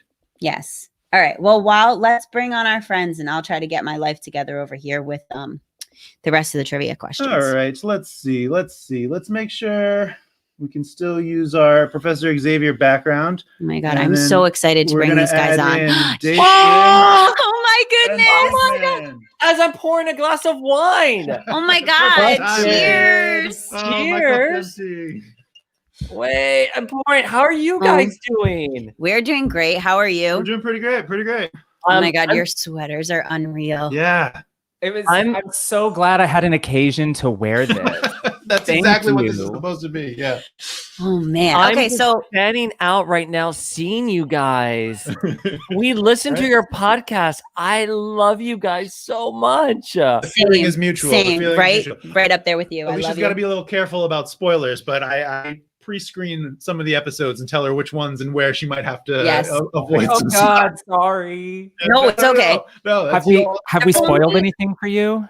There was only one thing that you spoiled, and I don't want to say it in case anybody, but I'll message you later and I'll tell you. Okay, because I'm huge about spoilers, and it wasn't your fault. And Justin too, like he told me he told me it was coming, but we just we missed each other. And he like texted me and he was like, wait, stop, spoiler. And I was like, whoops, already heard it. Wait, someone just said those sweaters are amazing. Thank you. Yeah. The sweater game for like ugly Christmas. It's I like intense. really want to grab some. Let's see. I'll get some soon so you can see them all. I'm really surprised, Dayspring. You didn't let me know you even had a Christmas sweater. Well, didn't because know I were told so you I need festive. an ugly sweater. Why don't you send me one overnight? Because I know you have so many of them. Oh man! All right. No, I got while this we're at doing all our Disney last stuff, year. do y'all want to tell our fans, our audience, a little bit about yourselves and your podcast and Yeah, like who what are it you is guys? you do? Yeah, so we are the hosts of Generations of X. I'm Dayspring, And I'm Flinkman. and we talk about the past, present, and future of all things X-Men. It's amazing. Yeah, and we recently covered all of the Ten of Swords crossover. We've done some amazing interviews with folks like Eric and Julia Leewald, who have headed up the X-Men animated series in the 90s. We are currently running one with Larry Houston, who was the art guy for the 90s animated series. We did a big one with the Generation X actors, Randall Slavin and Heather McComb, Jubilee, and Refrax. And it's like our mission now in life is to get that whole cast together. So But they wouldn't do a reunion because some of the cast members are missing. So if we already found Suzanne Davis, who does Buff, but we are looking for Amaryllis, who played M. So all of you watching live right now or even later, please, if you know where M is at, the search for M is on. Oh my God, find M. Find her. Oh, I just had like flashbacks to the M's M's backstory moment where Justin was like, "Yeah, let me give you a brief recap of M's backstory." Of any oh character. God, is there such a thing? Yeah, right. Like a brief recap of how we're not even gonna listen to the episode. So we don't want to give spoilers too for what happens or anything, but we do interview someone who gives us some insight on M and her backstory. Interesting. And that'll be coming up later in the new year. Oh my God, I can't wait. Great, cool. I love you guys. Next question. Yeah, hit him with the next question. So tell us just what do you connect with X-wise, X-Men wise, and what has kept you as a fan? Blink, do you want to go first? I'll go first. Yeah, no. Well, for me, it's always kind of been the concept of the mutants as other. As an out gay man, sort of having. I didn't, of course, as a child, I had no idea, but it all makes sense now. Having these superheroes who didn't exactly fit into society and were hated and feared, even though they saved the world. How many issues of X-Men do we have at this point? Thousands of times they've saved the world.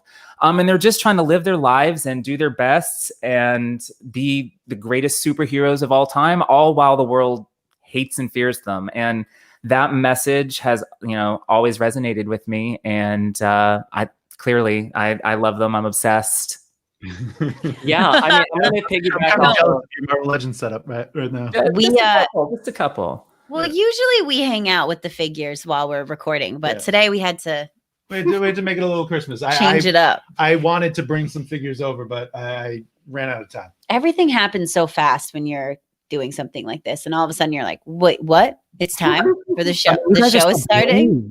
Going What? live Time now? Woo. I know we're always flying by, but to piggyback off of what Flink said, I think there's trying to discover who you are while being part of a world that like fears and hates you. It's such a delicious fantasy, and growing up just thinking that there's this school with other people who are different and they're just like you and they're waiting for you to be a part of it. It was something that resonated with us early on. And as we've discussed with the Leewalds, they purposely added so many layers into that animated series that was meant for you to go back and rediscover. And it's the same with the comic books. So the X-Men just resonate with us on a very deep spiritual level. Is that what keeps you engaged, or are there specific storylines or specific characters that you connect to, or is it just the general?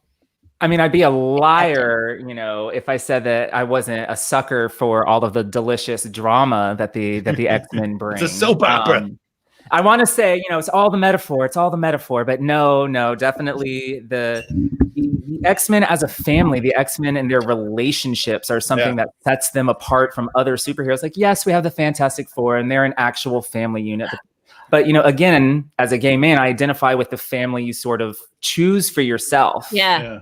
And the X-Men, they are the family that they made for themselves. And so their relationships and the interconnectedness of it all definitely is what keeps me coming back. Well, what did Wasp say in the Uncanny Avengers issue? Don't ask me an Avengers question. She's here like, oh, the X-Men are coming, so you know what to expect. Yeah. Drama. Yeah. Drama. So to piggyback off of something that was said earlier about this idea of just there's this school where mutants are able to go and to be one with other people that accept them and that community. How many times, like as a kid, as a reader, like when am I going to get my call? I'm going to Xavier School. Like I'm waiting for my ticket to Krakoa right now. Like, come on, I'll take the boat. I don't care. Take me. Transfer my citizenship. I'm totally Krakoa right now. For real. Let's go. It's amazing. Next question. Yeah, I don't have them up. I'm a failure. No, don't worry. Don't worry. You're fabulous. I love your outfit, your hair. Oh, thanks. Oh my Ready? Look at God. my friend Andrea made my little 50s Christmas dress for cute. me a That was couple years custom ago. made? Yeah. Yeah. Oh, yeah. Oh my God. Oh, yeah. So let's hear some overall Hoxpox reactions. Oh, yeah. We were talking about it for a little while beforehand, and we at least gave a refresher and had some questions. But what were your reactions reading it, either for the first time, maybe reading it again afterwards? Yeah. And How maybe many times? How many times have you read it? Flink, you go first. I've probably read it 4 or 5 times now, and that to me is a testament to how good it actually is. Usually these big shake-up, status quo changing events always wind up being a little bit hit or miss. We'll say we'll put it nicely today. They're hit or miss. And this one was actually a hit for me. I think it actually did something, akin to, I don't know if you've gotten to Grant Morrison's new X-Men yet.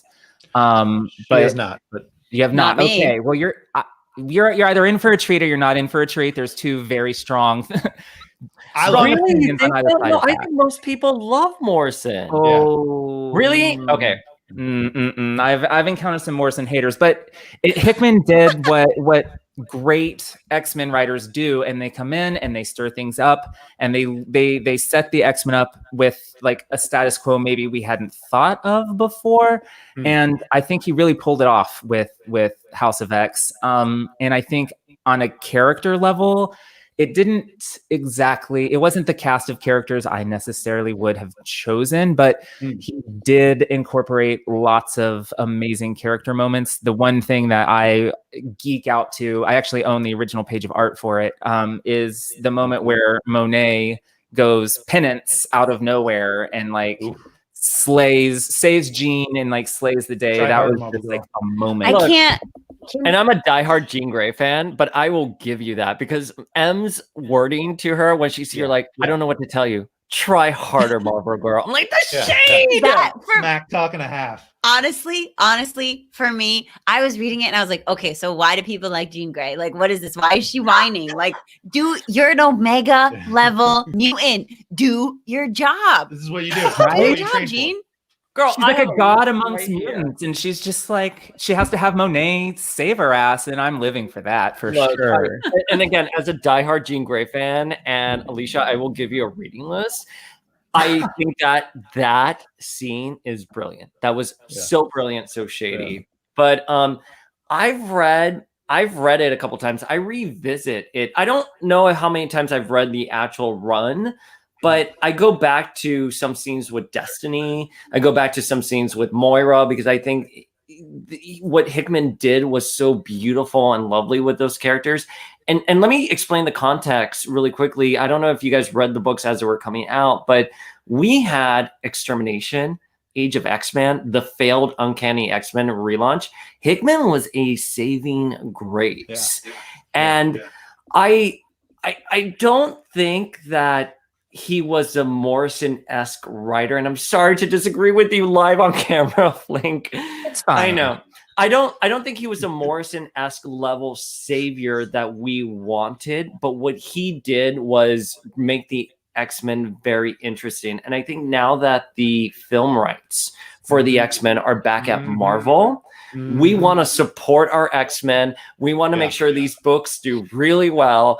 And the fact that editorial, marketing, and publicity are all behind the X-Men, they're doing this big push. They're giving us their A-list writer. 100%. We are reading every book and everything. But whereas I think House of X and Powers of 10 were phenomenal, I don't know if Hickman overall has been the relaunch that I love as much. Yeah, I would say there's a lot of cooks in the kitchen, and I feel like they haven't been sticking to the recipe so great. Like that's a really cheesy metaphor, and but it's still accurate. Yeah, but I don't know. He left us. The status quo is certainly more interesting than it has been. And to be clear, I was not actually a Hickman fan coming into this. I was expecting to really not like it. So to continue with that meal metaphor, he had a really great appetizer, but then the meal itself has been a little long to work through. Yes. But I'm optimistic about the dessert. You know, I feel like it's getting better and better. We've gotten some more steam, especially with Ten of Swords. I'm so intrigued. After Ten of Swords, at least. Maybe not with Ten of Swords, but parts of Ten of Swords, maybe. Ten of Swords. The Vita scenes that she wrote with Storm and Shuri were phenomenal. The first half was pretty good. Yeah, I agree. Yeah, and then we spent 3 or 4 issues at a dinner party to keep the cooking metaphor going. I mean, everybody loves a dinner party. Yeah, I love. I loved just the energy of it. It you know, I'd agree it wasn't earth shattering like some of the other relaunches or revitalizing energy, but it did that, right? It made people want to read and want to talk about the X-Men again. And that just as a lifelong fan is something that we've been missing for a long time, that they were kind of shelved in the back burner, and they're your top, like they're your big stuff. Like how many of their issues are top of the charts every week, every single week? I think for me too, the thing is that I really like a story that I mentioned this in an episode. Like for me, a story that is thought out from the beginning and knows how things are going to weave back into it is important. To be able to be reading future issues and go back and see things in other issues and past issues and go, oh, okay, that's how that connects. And to look back and be like, ooh, there was a little hint dropped there. And ooh, there was a little hint dropped there. Like for me, that's important. We talked about it about like Star Wars and how all of those last 3 movies were just like, yeah, we're just going to do whatever, one movie at a time. Like, I can't stand that. So I appreciate the idea that Hickman like created a world and he has this idea in his mind and he knows where he's going as a like overarching storyline and knows how to connect things. And that to me is important because I like to live inside a world. Right. And I want the whole world that I'm living in to feel real to me. And I do like to find plot holes and point them out and say, excuse me, explain yourself. But I like it when I can be proven wrong instead of being like, oh yeah, that's definitely a big open plot hole and there's no connection. Yeah. And I think Flink and I have spoken about this on our podcast where we're worried that Hickman, Teenie Howard et al. Are throwing everything in the kitchen sink at the wall. And as an X fan, you're kind of burned because you have these great writers coming in with great ideas that never come to fruition. Yeah. And we're just hoping that some of the seeds that have been planted, all these seeds that have been planted are phenomenal. I just want to see them actually grow into the plot point they're supposed to. Yeah. Right. And I think as X-Men fans, we're kind of scarred because we've had so many writers over the years come in and just litter the ground with all these seeds for these wonderful plots. And then like maybe an 1/8 of them actually get answered. No, that's like when you watch a show and then the show gets canceled and you never find out the ending. And then you just like can't sleep at night because you're like, what's happening with this story and where did these characters go? And I need answers, please. Thank you. Like I would be so. Thank you.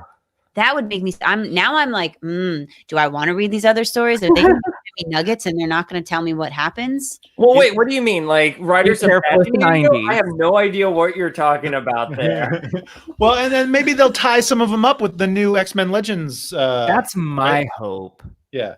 And that I think just as an outcome of this event, as an outcome from this approach of Hickman kind of serving as a showrunner on a TV show, as like the head of X, being able to direct this line-wide organization, which I, as a big fan of the MCU, that detail, that layer of connection is really something that I want to see. I want to dive into, and I feel like that adds to that energy. But the amount of seeds, the amount of plot threads that are out there, just in Hoxpox alone, is massive. Like almost every page, if not every couple of pages, there's at least a handful of things that could be revisited as full issues, events, arcs.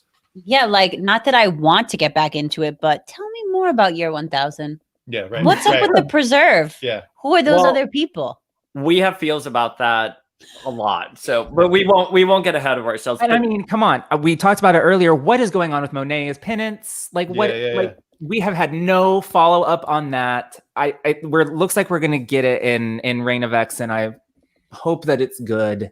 I just the plot seeds everywhere, and I mean, be careful. Like I said, be careful of the '90s, Alicia. Like if you aren't a fan of things paying off, then I'm carefully serving as her guide, and we'll steer the ship. Curated '90s experience, perhaps. But Justin, to what you were saying with Hickman being head of X or Department of X, whatever we want to call him, I am cautiously optimistic because I don't know how it's working editorially, but there are some inconsistencies that are happening that we've pointed out. And look, I don't want to play Thursday morning quarterback with these books, but you don't. Oh, I don't. God, you're so shady. And we can't edit you for how shady you are. Live show, folks. Live show. But he's a little inconsistent with some things, and I just want to make sure that editorially things are being funneled through him and Jordan D. White, who I think are great editors. Great, Hickman's a great writer. Jordan D. White is the X-Men group editor, just in case if you didn't know. I was pretending. Did you see? Yeah, I know. I thought. No. I just thought because I love your podcast so much, and I love that you are coming to the X-Men. So I figure maybe you don't know like Jordan D. White amongst everything. I don't know who they are on Maybe Twitter. I saw him on a panel one time. Maybe you did at New York Comic Con. Yeah. Oh, were you? Oh, I was at that panel too. Oh, cool. Oh my God. Alicia, the, I just want to say that I am obsessed with your Instagram, and I just love everything about you. I love your energy. I'm sorry, Justin, you're kind of cool too. But Alicia, like I was telling my husband, you are just so cool, and I love your voice and everything. The mic loves you. I feel the same about you. I tell Justin, like when we talk back and forth, I'm like, oh my God, listen to this conversation we just had. Listen to this. We're meant to be. So I understand. Awkward, how we're both like hopelessly awkward. Yeah. We won't get into it on the front show. I could write a book. We should write a book together. Let's write a book of like it's okay to be awkward. It is okay to be awkward. It's okay. I mean, Flink, and I'm sure Justin can join us as well. So yeah, we'll have some side. Flink is so awkward. He's the most awkward person. I'm really awkward. This is actually going really well for me. No. Flink is being. I had all sorts of scenarios in my head, like going live. My favorite part of the podcast is Flink. Our podcast is Flink because he's so smart and he's so articulate. And you're okay. I'm okay. I'm just a drunk. No. I mean, look, I knew. The thing with Dayspring is I know that when we agree, which is hit or miss, but when we do agree, he can, and we have that same brain moment, he can always articulate what my point is so much better than I ever can. Like that whole mutant says other metaphor thing I tried to say earlier. You hopped on and like swept it all up. Yeah, but that's what that's how you balance, right? The honesty of your interactions is like the genuine disagreement and the genuine like fire that is built up when there's like a topic that you're both so passionate about on opposite ends. Like that's what makes me love listening to you because it's authentic, and I don't want to just listen to two people agree about everything. Like I want to hear the sides in the conversation and where those ideas take you. So you've come to the right place. One of my favorite parts. Flink, we should give them behind the scenes audio of us. Oh my God. Not the audio. I should show you the texts. I should show you the texts. No, God, no. But it's like it's you guys are a married couple, so like this coming together thing and putting is not news to you. But me and Dayspring, we've been friends, but these conversations about X-Men, we live on opposite ends of the country. We don't like hang out in person all the time. These conversations we've had have generally been like AIM. It started on AIM. Mhm. It evolved into like Facebook Messenger and whatnot. So like we haven't this. I thought you meant like this. I thought you. Advanced Oh my I god! thought Oh my you God, meant wait, like I love this. aim. Wait, Ben Wilder just said, "Keep up the shade." I would, but Flinkman is behind the class, so sorry. Oh no, but like I lost my point now. You shooted me and it's gone. You bullied Wait. me and it's gone. No, but I'm like, gonna get I some of remember. your- Move on to our next question. Yeah, go What is ask it? Do we already talked about highs and lows? I mean, we kind of talked about highs and lows, but if there's anything else that you want to call out while we're talking about kind of big questions after reading, or Yeah, like kinda- after the first 12 issues, right? Hoxpox I'm gonna issues. go grab my laptop charger. Go get your charger, babe. I'll take over. Look at me, center screen. Yeah, so the lady We love a strong is in female charge character. as she should be. I feel like okay, so we have this like set up and right, like the camera's over there, but I want to see your face with the cameras. I'm like, this is unprofessional. Look up here, look down here, look up here. Okay. Anyway, so what's my question? Oh, so yeah, finishing the 12 issues was what like really stuck out for you as like this was an amazing moment, and then what stuck out for you is like I hated this moment. I don't care if it's cut from the books. So the high for me, I don't want to say just moments, but the high for me was bringing back Moira because she died, and even though she came back during Chaos Wars, shrug how they're explaining that, I think they brought so much justice and dignity to that character, and now we understand why she got the legacy virus, because at the time we thought she got the legacy virus because it had morphed into affecting humans as well. But Moira was a huge like point for me, and I love the opening scene where it's the most important part in X-Men history, and she talks about how she saw the girl with 2 feet in both worlds, how she saw all these other the cardinal, the tower, and like the priest who was the last religion. But then she says, and then I found what I was looking for. I found the strong man. And when he says, I've just had this dream of the future, and she goes, it's not a dream if it's a reality. And he's here like, I'm sorry, do we know you? When Xavier says, I'm sorry, do we know you? And he reads her mind, and he goes, oh my God. It just, the momentum that built for that was peak for me. And they advertised that, they marketed that. I'm just seeing Justin's costume right now, or look right now. Oh But, yeah, the Santa suit is good, look right? at that. Yes, Zaddy, wear that Santa suit. But for me, they had built up that scene. I was like, okay, this is editorial hyping something that's never going to come to fruition, and it actually did. Yeah.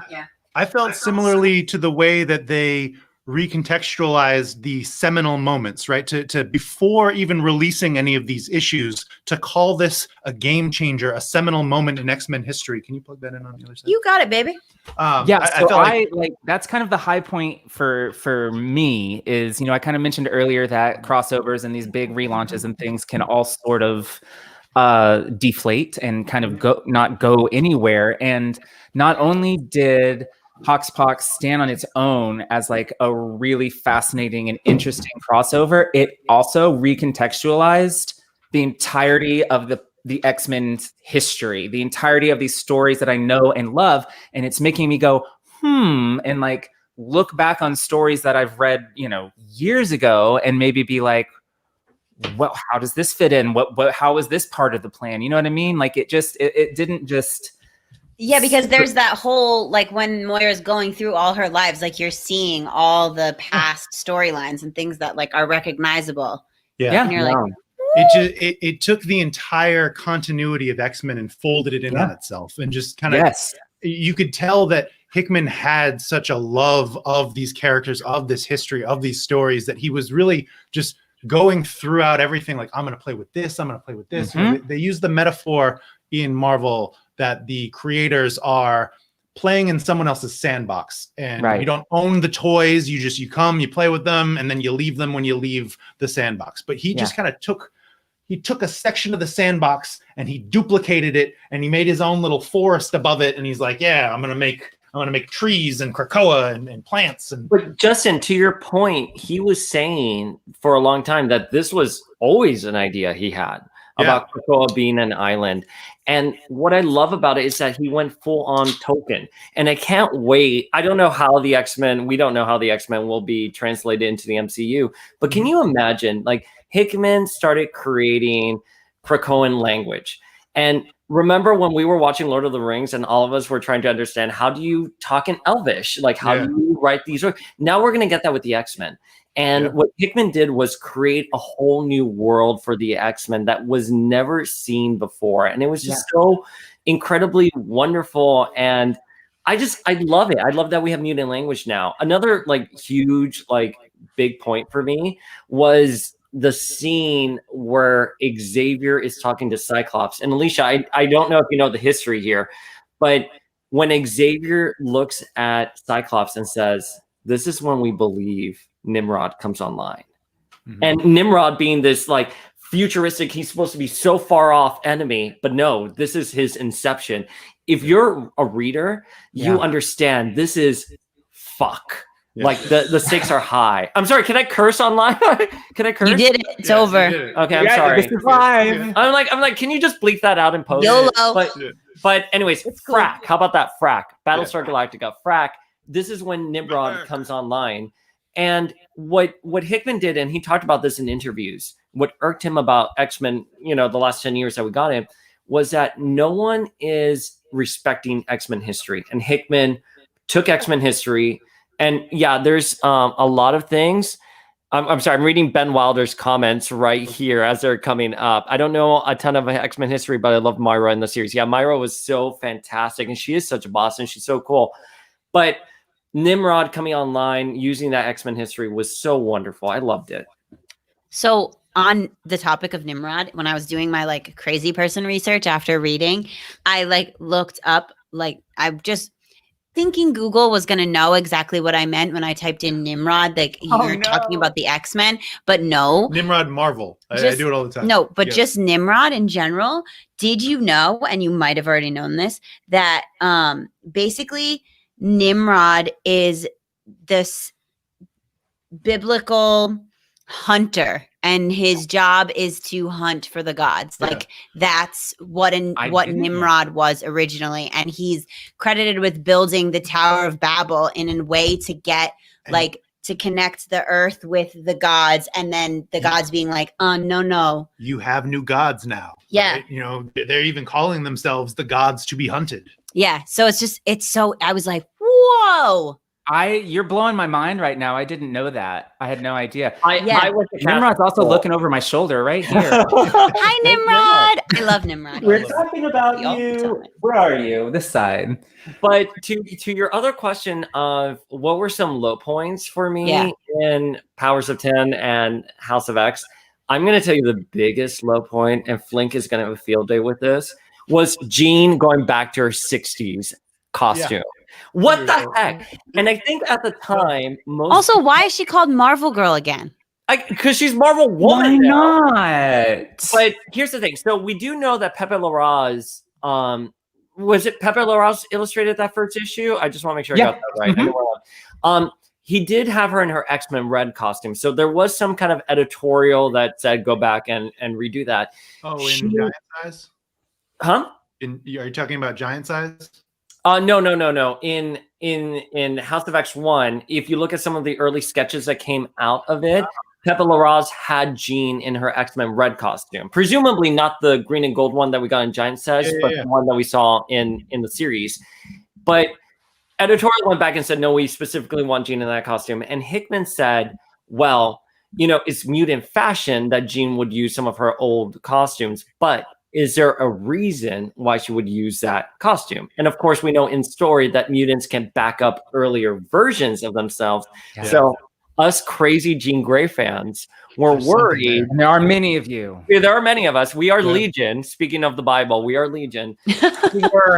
and the X-Men, we were worried that Jean backed up an earlier version of herself that wasn't, that was pre-Phoenix. But now I think it's safe to say that that's not the case. Oh, Jean.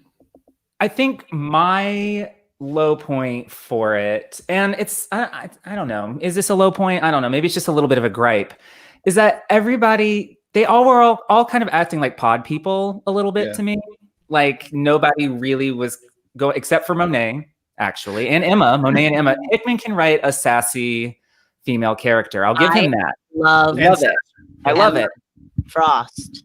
But those are like the only characters in it that had personality, in my opinion. Wait, I think do you love Emma? Do you love Emma? What's that in your background? What's that? I have Emma in her mini forms, including this. This tasteful look. Okay, I love that bust. The Frank Quitely one. I have that one. No, don't get me started on Emma Frost and her costumes because she is a powerful woman and she is always naked. She's always naked. And I understand like maybe that makes her feel powerful, but she doesn't have to always be naked when she wears a pantsuit. I love it. Yeah, I totally agree. I totally agree. I love Emma because she wears that. I think it was explained in one issue that she wears that to distract people from how smart she is. But there's some comments coming in. Hannah Riggs. Yes. BSG shout out. Yes. I love BSG. And then Ed Higgins, which says there are literally dozens of Jean Grey fans. Dozens. Yeah, right dozens. there.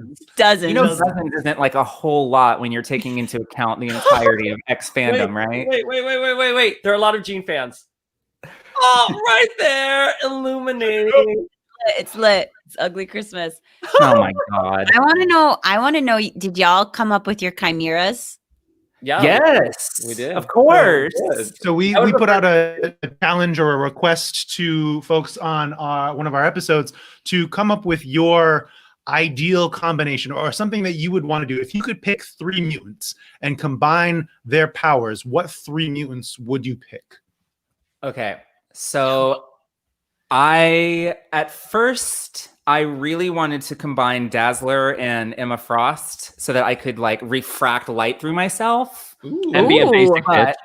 But then I decided, as cool as a diamond form is, flight would be better. So I've subbed out. I still want Dazzler, but I've subbed Emma for M so that I can have flight and super strength as well. Mm-hmm. And then I want to throw in a little bit of blink so that I can teleport. I love that. So that's it. You don't know my love for Blink. I love Blink. So I don't know much about Blink in the comics. I only know Blink from The Gifted, but I love Blink. And I can't wait.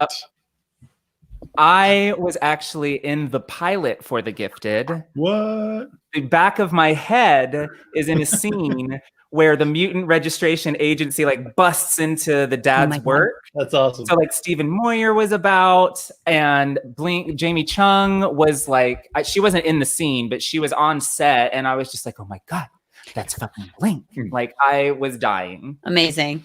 Blink is an excellent choice.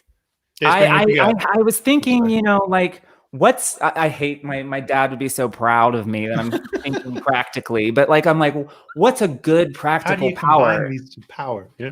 Wait. Ben Wilder is saying Iceman and Pyro. I would be icy hot, and I never have a joint hand. I agree. I mean, that's Dazzler, Monet, and Blink. I'm gonna teleport. I'm gonna fly. I'm gonna read minds, and I'm gonna fucking sparkle. Yeah. Get it. All right. Yeah, what do you got? I would probably be Doug Ramsey, Nate Gray, and Wolverine. And Doug Ramsey because you can understand any language, body language, architecture, whatever. Nate Gray because he's an omega level telepath and telekinetic, and Wolverine because you can heal and live forever. Like, why not? Who doesn't want to be Wolverine? I think there's a lot of potential in Cypher's power that is not readily tapped into, and we kind of get like a hint of that in X of Swords, Ten of Swords, where he knows, Magic is talking about how he has that ability to understand language. There's so much potential with that, and I feel like to have a writer play into that, or at least tease that we're going to play into that, that's very exciting for this character. So, did you? Alicia, cover your ears really quickly. Yeah, I bet we're going to the same place. Because Necrotia, they Oh. talk about how he can Exactly. read other types Has- of language. Has she read Second Coming? Have we done No, Second Coming yet? She, Okay. She's literally only read Hoxpox. Okay. So We'll Second stop. Coming is like the only place where I feel like we've ever really gotten that kind of Doug moment that you're talking about, where he like Nimrod. Here he is again, where he like took out all those Nimrods. Anyways. I don't want to. But Necrotia too. Necrotia, which was before Second Coming.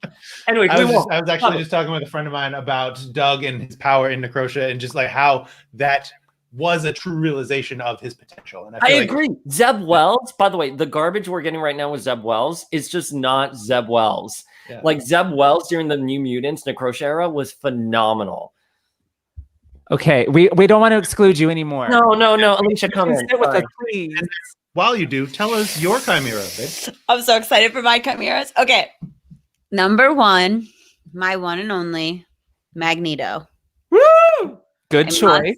Strong, I starting love, I want to control everything around me. I want to If throw you're bullets at you. in the audience, you can Yeah, tell throw us in yours. your chimera combination too. Get 'em up I on just have to track. ask if you're okay. So, what color is your cape gonna be? Ooh, that's a good question. Oh man. Because you've seen the white, you've seen the purple, you've seen the green from North. I mean, you have. I think I'm gonna go green because for my girl Polaris. It could also be Yes. influenced by your other choices. Yeah, my other choices. Okay. My combination is definitely, my costume combination is definitely a combination of greens and whites because my other 2 choices are Rogue Okay. and Storm.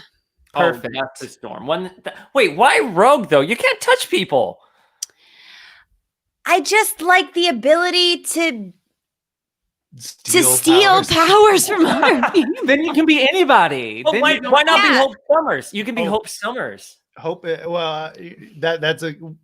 If you're Rogue, do you also get flight and invulnerability and super strength? No, you don't. No, you No. wouldn't. Because I'm not Captain Because Marvel. you're not Captain Marvel. So Correct. you got to find Carol and ruin her life. Yeah, but as well.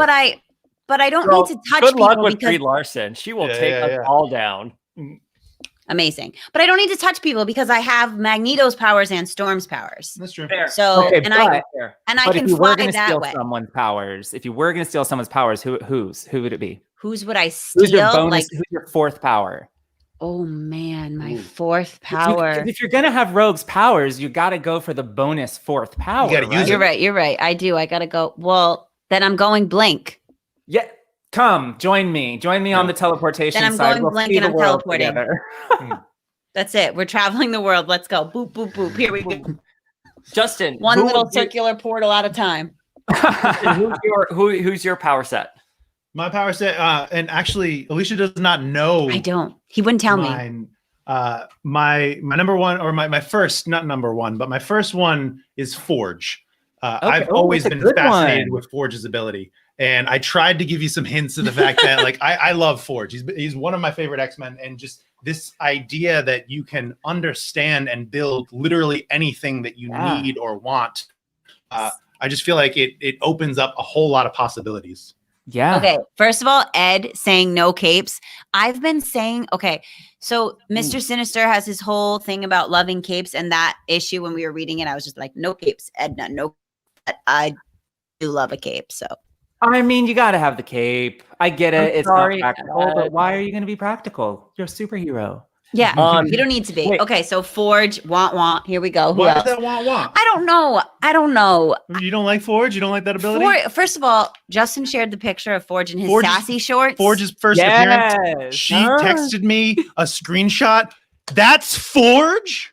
Like, she was blown away. dead. But I don't know. Forge just seems like not that exciting to me. But it's only like- because, like, what do I know of Forge? He lives in a fake underwater world He can in make his stinking little he penthouse, can make literally anything. and he makes things and he wears sassy shorts. Okay, that's cool. Anything that he needs, he can make. He's the maker. All right. So who are you next to? All right. So my second one is Multiple Man, Oh. because I'm then going to take that maker and have a bunch of Do them. anything. Right. So this is like my full team of myself. So you Okay. have Oh Forge. man, you're good. This is good. He's very, very like And Thought. full. Number I'm just three. like, I want to sparkle like Dazzler. Yeah. Oh, like, I want to Me- glow in me eye too. like I feel Nate. you. Statistics and how can I use this to take over the world? Number 3. Number 3 kind of takes the other two and takes it to the Omega level, right? I got to throw an Omega level mutant on there. And the one that I'm picking, it was Magneto. Yeah, I thought you were going to take Magneto. It was Magneto. But then I thought about it because, so Magneto was initially my choice because if I'm the maker, if I can build anything, but if I can also move metal with my mind, I can construct it, right? But then I started thinking a little bit more. My third choice, Exodus. I don't know anything about Exodus. He's on the council. What? That's it. There's a whole lot. So telekinesis, telepathy, teleportation, invulnerability, healing. He has, and what I'm particularly interested in is he has this power where his ability increases as he's more confident in himself. Yep. So if you have this ability to create multiples of yourself and make anything, like you're jacking your power up through the roof. I never realized until just now when you listed Exodus's abilities out loud how similar his power set is to Monet. Right? It always goes back. Wait, always. I have talked more about Monet in the last 20 minutes with you guys than I've talked about in the last 20 years since Generation X. He deserves more. No, I'm canceling you. You talk about Monet every single day we get on the podcast together. It's true. But wait, but he has.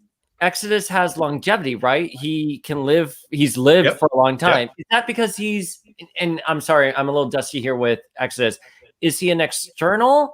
Is that why? No, he's not. So he's not an external, but he has been imbued with powers and technology, or in collaboration, I believe, with Apocalypse. Or there's some connection to Apocalypse that's kind of enhanced his development over time, I believe. What old ass mutant doesn't have a connection to Apocalypse at this point? Seriously. Well, does Namor? I don't think yet so. to be revealed. Namor. I'm He's sure another it'll one. come. I love Namor. Namor's another one I'm not so sure about. You shouldn't be so sure about him. He's a sleazeball.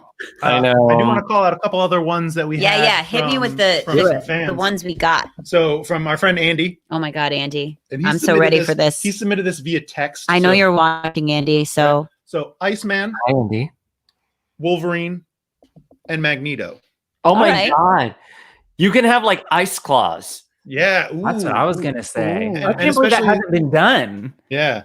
Especially the further development of Iceman where he can like create duplicates of himself and like that's there's so much I don't know. We love Iceman. Okay, who's next? We got Fred on Twitter. What up, Fred? Cyclops, Emma Frost, and Monet. So I figured y'all might like that. Y'all might like that one. I love that one. Yeah. I love that. I do. I do. Can we just not have Scott's personality? I think that might have Which to come. one? I think that might have to be a part of it. I can't with that man. He has a few different personalities. I'm sure you'll get to one eventually that you like. Maybe. Justin said there's like a moment in one of the issues that I haven't read yet that's like upcoming for me that might make me connect to Cyclops. And I was like, all right, we'll see. That. Alicia, I think you can connect to Cyclops. He's kind of a D-bag during the 80s and the 90s. He's hit Kind of? Well, I don't want to spoil anything for her. Oh I my mean, God. He's a life-ruining. He's life-ruining. He's terrible. But I feel if you get to the Messiah Complex era, you understand. You have to read Astonishing X-Men and then go into Messiah Complex, and you understand his motivation and what he's doing. And I think he's very sympathetic in that regard. That being said, though, total D-bag. Oh, like I just, and I feel bad if my brother is still here and still watching. But what I said one time to Justin was just that, like, you know, Cyclops is like your annoying brother. He's like, I'm telling mom, and like, I'm gonna tattle on you, and just like thinks he knows more than you. And I just, those moments when my brother and I would get in fights and like throw cups at each other from the cupboard, like that's how I feel about Cyclops. You're a Havoc like me, then. Oh my God, I'm totally a Cyclops. I will tattletale. And I'm totally a Havoc. I know that's. But wait, you have someone in your chat who said PIG said Angel, Boom Boom, and Strong Guy. Yeah.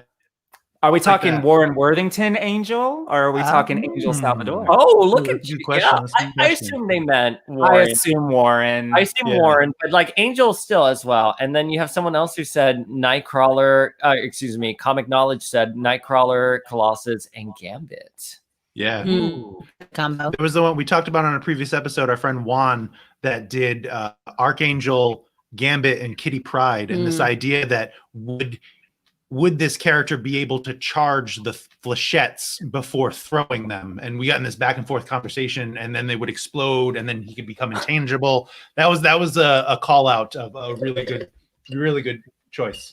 But that would be like if you're inheriting Gambit's personality traits, if you can suddenly fly and walk through walls, you're like the most badass thief of all time. That's true. That's true. And then you have that sweet Southern charm. Yeah. Oh, That yeah. sweet, Oh my God! swarmy Wait. Botzilla said Franklin Richards, Oh, we got Destiny, and Leech. That's incredible. Like, Yeah. so you can foresee what's going to happen, reshape You can reality, change reality. and then. But the only thing I'm going to say oh God, Alicia, Yeah. cover your ears. Cover your ears. Yeah, right. Yeah. I know what you're gonna say. Franklin is not a mutant anymore. Yeah. Sorry. No. It's Tough. recent. Sorry. I know. Sorry. Thank you. Next. Sorry. But Leech as an interesting, you're good. Leech I as an really can't interesting- hear anything when I do that. as an Really? interesting defense, too. You're not secretly listening. No, I'm like really pushing because one time I was like, maybe I want to listen, but I like being surprised. All right, any more? People have been so patient. We've been doing this for 2 hours. Yeah. We got to get those people their prizes. Um, Wait, can I ask them some Christmas trivia? Yeah, you Or X-Men trivia? Get your trivia ready while I read these last two. These came from the House of X group on Facebook, and the House of X is another X-Men related podcast. Dylan Yeah. and Regina. We love And- Dylan and Regina. love Dylan and Regina. Oh, Hey yeah. guys. I'm a part of that group on Facebook, and I put that question out, and we got so many responses, so many like well thought out responses. Like So literally, amazing. I think at least 65 different responses from people, and some of them with multiple different responses. But there was one, Hope, Darwin, and Sage, and I just love the combination of adaptability and intelligence. And Molly Hayes, Wiccan, and Cypher, which I thought was one of the most unique ones that stuck out. For sure. Two of those aren't But even is X-Men. Wiccan confirmed to be a mutant? I believe so. I mean, at last, I what- mean, Emma said, "You two mutants come join our school," but now that Wanda is no longer a mutant, you could still have a mutant child. Don't get me started. I She's don't still a mutant. acknowledge that. Yeah, Huh? yeah, right. That's When not, you- that's We not in could my head still have a canon. mutant When you child. guys say that headcanon, I was Yeah. like, Justin, I love that headcanon. She's not she's a mutant in my headcanon too. She is a mutant in everyone's head canon, She's and still I a mutant. guarantee There you soon enough it'll be the real canon again. yeah. Yes. And that character, Molly Hayes, Wiccan, and Cypher wields the staff of one. And this was the only person I think that included an additional like equipment pick. And I didn't say that was illegal, so I just had to. So I guess Make that's a good question. If you chose, well, she did have a soul sword because when they did make a chimera of magic, and Right. she did have a soul sword. So I was going to ask because that's technically not her mutant power. Yeah. Well, I think. Did I just discover a plot hole? Well, no. Oh my 'cause, god. yeah. Yes. So, because Rasputin was Colossus and Kitty, and Yes. Kitty can wield the soul Oh, sword. Kitty Yes, can this is do we the had this soul- conversation because okay. I was like, how could she do And, that? and even But- Colossus can wield the soul sword. I've been reading what was the thread? I've been reading something recently where the a Battle of the Atom, where and he like comes back. Yeah. I read that recently. It was all right. Yeah, I know. I'm being nice. Wait, I'm how do I being nice. exit from here? Any others? Are you ready? I with want to trivia? hit you with some Christmas trivia that has nothing to do Do with it. I X-Men. for love it. Christmas and watch Okay. me fail. So peeps, Yeah, friends chat- in the y'all friends can, in the chat, y'all can play along. please too. play along. And if there's a question that stumps our friends here, maybe you know the answer. So ready? Here we go. Ready? How many ghosts show up in A Christmas Carol? 3. Wrong. Both wrong. Oh, there's the Ooh. first one. Oh, 4. Don't forget about Jacob Marley, my friends. Don't forget about there, Jacob Marley. there. All right, next time if you get it wrong, I'm going to give the folks at home a moment to answer. Ed and Ben Ed's got it got it. right. Nick, I'm sorry, Nick. It is not 3.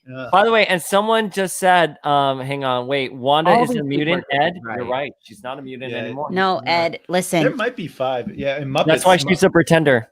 Yeah, the pretender. Muppets is 5. Wait a minute.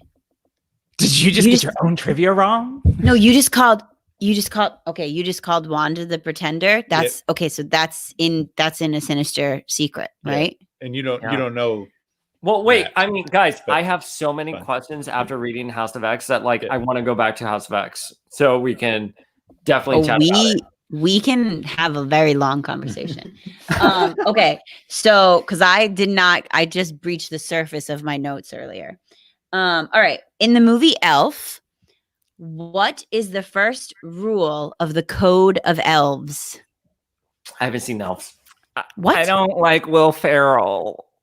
Oh God! So love neither of Zoe you are gonna know the Neither answer. of us. I love Zoe Deschanel. I did a gig with her. 100% love her, but I haven't seen Elf. We're the She's obsessed worst. with Zoe I know. Deschanel. It's like I have this thing for Will Ferrell. Okay, it started with Anchorman. I worked at a TV station when Anchorman came out, and my boss was that character. And ever since then, I've been like, "Oh, Will Ferrell, I can't." So That's fair. That's fair. We've got Something Ed, about smiling. Something about smiling. No, it's not that. What is No, the answer? the first rule of Elves, the Code of Elves, is to treat every day like Christmas. Oh, Okay. that's sweet. I love that. To, Well, that's kind of but- like speaking about biblical imagery. That's kind of like treat others the way you want to be treated every day. The golden Yeah. rule. Yeah, that's true. That's true. do you want me to do X-Men trivia? No, I'm gonna do one more Christmas, and then you can throw Let us the X-Men redeem trivia. ourselves, hopefully. Oh, bring on that X-Men trivia. Okay, so here's one that I hope you can get. Who wrote "Christmas doesn't come from a store"? Maybe Christmas, perhaps, means a little bit more. Is that Dr. Seuss? You did it! Yay! I love I was I so was gonna say Dr. hesitant. Seuss. It's like, Yes, I want to Dr. be wrong Seuss. again. Yo soy cubano. I grew up in Miami during the 80s and 90s. We did not have Dr. Seuss. You Oh, didn't, man. you didn't have Christmas, I period. mean, you guys are lucky too, because usually when I'm asking these questions at Ugly Christmas, which was pre-Ugly Xmas, I'm We're usually shouting. like screaming in your face and counting down and going like, "Give me the answer! Give me the answer!" Billy on the street style is how we run our trivia at our party. We just start shouting and giving out prizes. I love that. Billy. Well, Mike reminds me so much of Billy. So many people say that. So many people say that, and to this day, I get people that text me like, "Hey, have you ever seen the show Difficult People?" And I'm like, "What is that supposed to say about me?" Mike, I have told you with difficult people, you are Billy and I am Julie in that. God, you Okay, gonna get maybe them, I'll hit watch them with that X trivia? All right, Yeah, do so it. Hit us. There is an episode of X-Men the Animated Series called "Have Yourself a Morlock Little Xmas," and Yep. let's open this up. Let's open this You're up ready. a little bit for Bring the it. audience too. This one we had written for anybody, and then y'all can chime in. Name some Morlocks. Let's hear some Morlocks. Who are some Morlocks? Callisto. I mean, Leech, Yeah, Callisto, we've heard Leech before. Tommy. Tommy's the girl with the rainbow hair who can go Ooh, flat. yeah. What is his name? It was The big dude. What's the big dude's name? Don't ask me. Sunder. I don't know the big dudes. Thunder. Yeah, Thunder. Caliban. Healer. Caliban, is Healer's a Caliban in Morlock? that podcast we listened to? The Long Night. Yeah. Maybe. Yeah, I think so. He's also in Logan. Well, so the Storm was the leader of the Morlocks. So we have her. We have Storm, That's Callisto. true. Good call. We count. We have- we're talking animated series only because we have Marrow. We Yeah, can, we we have can Marrow. extend out. It's just more of a Sauron. general. Nick said Sauron. Sauron, I don't think is part of the. Caliban was Caliban during Onslaught. I'm forgetting Caliban was. Yeah, If we're talking about the show. We have Artie, that I don't as know well. who that We Artie have was. Artie. Healer, Yeah, Healer. Artie.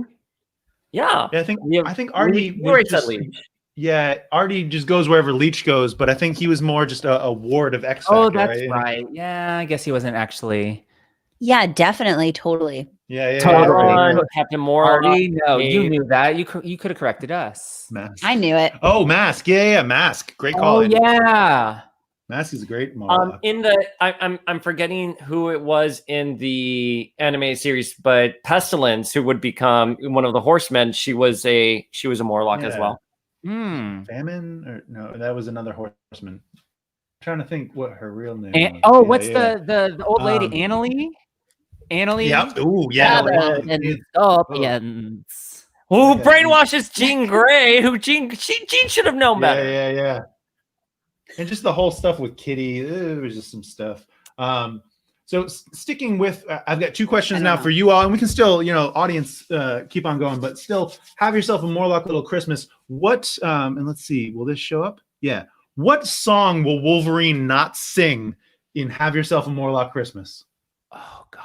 Oh my gosh, I don't know. It's And Jubilee's first Bells? Christmas. She's so excited. What is it? Is it Jingle Bells? Oh yeah, it is. Hey, I'm redeeming myself. I win never my get respect. never. No, he never gets it, and he's so good right now. But you're mean. You try to trip me up. Well, I try to trick you up so you can read the books I want you to read because I want my best friend to Manipulation. know. I want There's my a best friend's method to the opinion. madness. Yeah. Last one from the Have Yourself a Morlock Little Xmas. We've got so Jean's cooking dinner. I think we all remember this scene potentially, and Gambit wants to add a little bit of Gambit magic to the dish. What is Gambit magic? You look so fly right now. with that stuff. God. Damn it. I don't know. I can quote Jean, but I don't know what Gambit's trying. I can't remember. I just watched it. Ooh. I don't know. Cayenne and thyme. Paprika? Cayenne and thyme. A little bit of Gambit magic. It might have been some more, but she shuts them down pretty quick. Yes. Honestly, you asked me what keeps me coming back to X-Men. It's bullshit moments like Jean Grey and Gambit fighting in the kitchen. That's Nicholas says that what he was trying to add was LSD. That seems like an interesting kind of party, Nick. Yeah. That Nick, come on. I'll invite you over to my Christmas party. I think this, and then we can. I think This is the last one. it's gonna be over I think soon. so. We probably should. We have to tell people that they won prizes because they've been patiently waiting. Yeah. Well, I mean, we literally could probably just sit here and hang out with you all night, but we should let people Get live to their lives. the prize portion of prizes. I do have one last. I'll trivia get the question. prizes while you do. Oh, that. that's good. That's good. Do it. So, If I can get one. Uncanny X-Men number 98. So this, I believe, one of the first Christmas issues. Yeah. Yeah. Ooh, you're knocking over the tree. Doing a great job. And this was intended for the audience as like a. It's not really an X-Men question, so maybe y'all will get it. It's a famous scene in comics that has been recreated a couple of times. What's this location that it takes place in? Let's hear it from Rockefeller the audience. Center. Rockefeller Oh, Center. yeah. I had to beat you 'cause you're the Rockefeller New York queen. Center. And when Cannonball faces Gladiator, the X-Men are actually there as Yep. well as a homage. Yeah, that I remember that shot too. I can't remember what issue that one's in, but I distinctly remember that was when I was picking And up. I'm forgetting when Alex Ross came back recently for the sequel to the Marvels, excuse me. They actually do go to that scene again with Storm, and Nick Fury is there if you look at the shot, and they kind of hone in on that. Yeah. In the I have no idea what he's talking You about. can see him right there. Yeah, he's right there. Nick Fury. Oh, there he is. Right there with that. And his little girlfriend. So while we're finishing up this conversation and we are going to give away the other prizes, if you want to venture another guess at how many ornaments are on our tree. Last call for the ornament. Last guess. call for the ornament guess How many prize. ornaments are on the tree? So Wait, These what is are- Ben saying? Ben is saying, I find it unsettlingly impressive that when he said X-Men number 98, both his guests nodded in recognition of the exact issue. So impressive. Okay, because it's the beginning of the Phoenix saga, is it not? Yeah. Crazy Jean Grey fan, and she would wear that poor dress into outer space, and then when she pilots the space shuttle. Gene. So actually, the other question that I had from that issue, Scott and Jean kiss two famous creators of Marvel react to this kiss in a negative way. Who are these two creators? Oh my god, I'm forgetting. Is it? Oh God! Is it It's the originators of X-Men. Oh, I mean, Don't look at Kirby me and like I Lee. know the answer. Okay, I was overthinking it. I was overthinking it as well. Yes, it's right there. 68 ornaments. 68 ornaments. But yes, I mean, no, why would they're Kirby there. and Lee be upset with that? Their creations are finally getting together and having a peaceful moment. Are we giving the variant cover for the ornaments? I don't know what we're getting for the ornaments. We don't know what we're doing. We that's had, all right. We had some other things planned. I think we should give the variant the Oh yeah, that's good. I like that. Comic-Con Wait, cover. announce your winners because I Yeah. I have so many thoughts on House of X that we haven't even talked about, and Yes, I want let's do to the winners. point out Let's some do 'em. stuff. All right. So the first thing that we'll announce is the winner of the ornament guess, and I'll be right back. This is what you get, friends. there are. Yeah, this is what you get. It is the Comic-Con exclusive of House of X number 5. Ooh. We had gotten 2 copies because we both got one. And You're lucky that I haven't colored it in. Yeah, that's what she wanted to do immediately.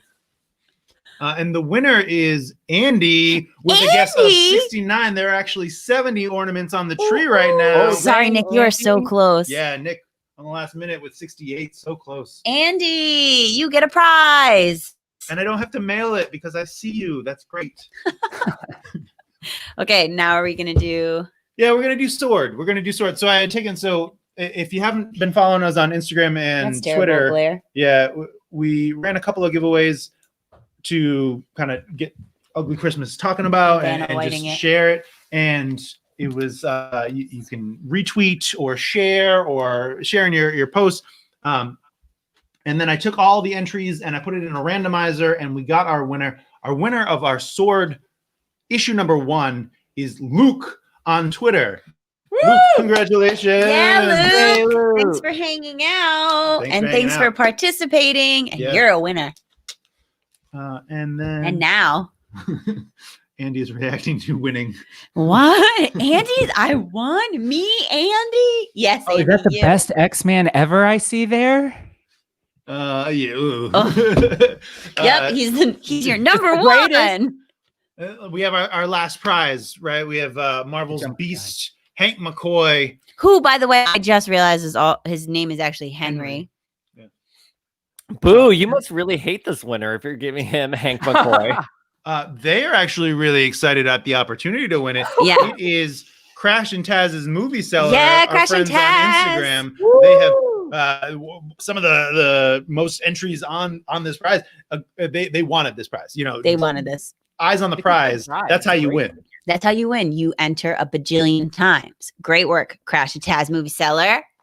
All Thanks for being a right. great fan. Also, Hey, Crash and Taz, if you can tell me where Hank got his PhD, I'd be really happy. Yeah, right. Phoenix University. I think you all said that was amazing. That was amazing. You all said it. oh my We- goodness. By the way, and all shade aside, we just really hate Hank, but like, it's a great Marvel Legends figure. It's It really a is. fantastic figure.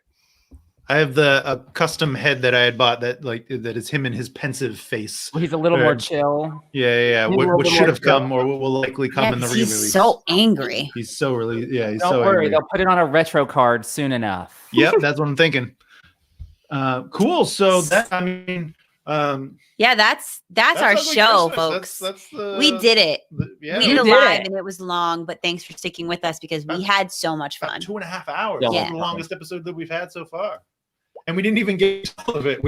There's so much we didn't do. There's obviously more to talk about with House of X and Powers of 10. Yeah, we'll still talk we to were y'all. going to talk about the 6 issues or the 6 titles that come out of this, but I think we'll save that for Yeah, we'll have to just do an extra episode. yeah, we'll save that for next week's episode because we were going to take the week off, but we can just record that Why take a week off? because Christmas. Who needs to take a week off? Sleep and vacation. X-Men is fun. Yeah. That's part of I vacation. I'm We winning. are I got That's her your into it. podcast, by the way. You guys do such a great podcast. I just want everyone to know it. Thank We- you we so love much. yours, We love too. yours too. It's always great when you have other friends that are making things that you want to check out their stuff, right? Yeah. And it's getting to the point, especially not having as many commutes because I'm working from home often. When do I listen to all these podcasts? I need to walk more, or do more dishes or something. Do more dishes. Well, cool. Well, I think we're gonna wrap it up. Look forward to season 2. We're gonna have like a promo next week. This episode will be posted tomorrow as our Sunday episode, unless I don't edit it all. It's not gonna be in the morning. I'm gonna sleep. It'll come out.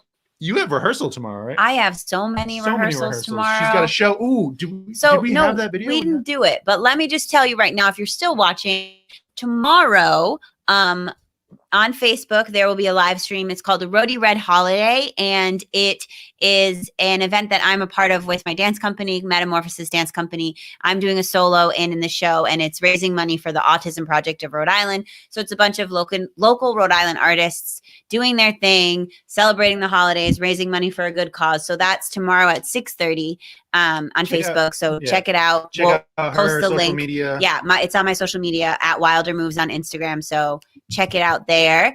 And also on New Year's Eve, shameless self-promotion. This is the thing that's been driving her crazy for the last 3 weeks. Crazy in a great way. Crazy in a great way. So Metamorphosis and 1031 got a grant from Rhode Island Commerce to put on a New Year's Eve virtual dance concert. So we are supposed to do our concert in May of 2020, a retrospective celebrating the 20th anniversary of 1031. Unfortunately, that got canceled due to COVID. So now we have had the opportunity to put together about half of what would have been in the regular concert. And it's only going to be about a half hour long, streaming on New Year's Eve at 8 p.m.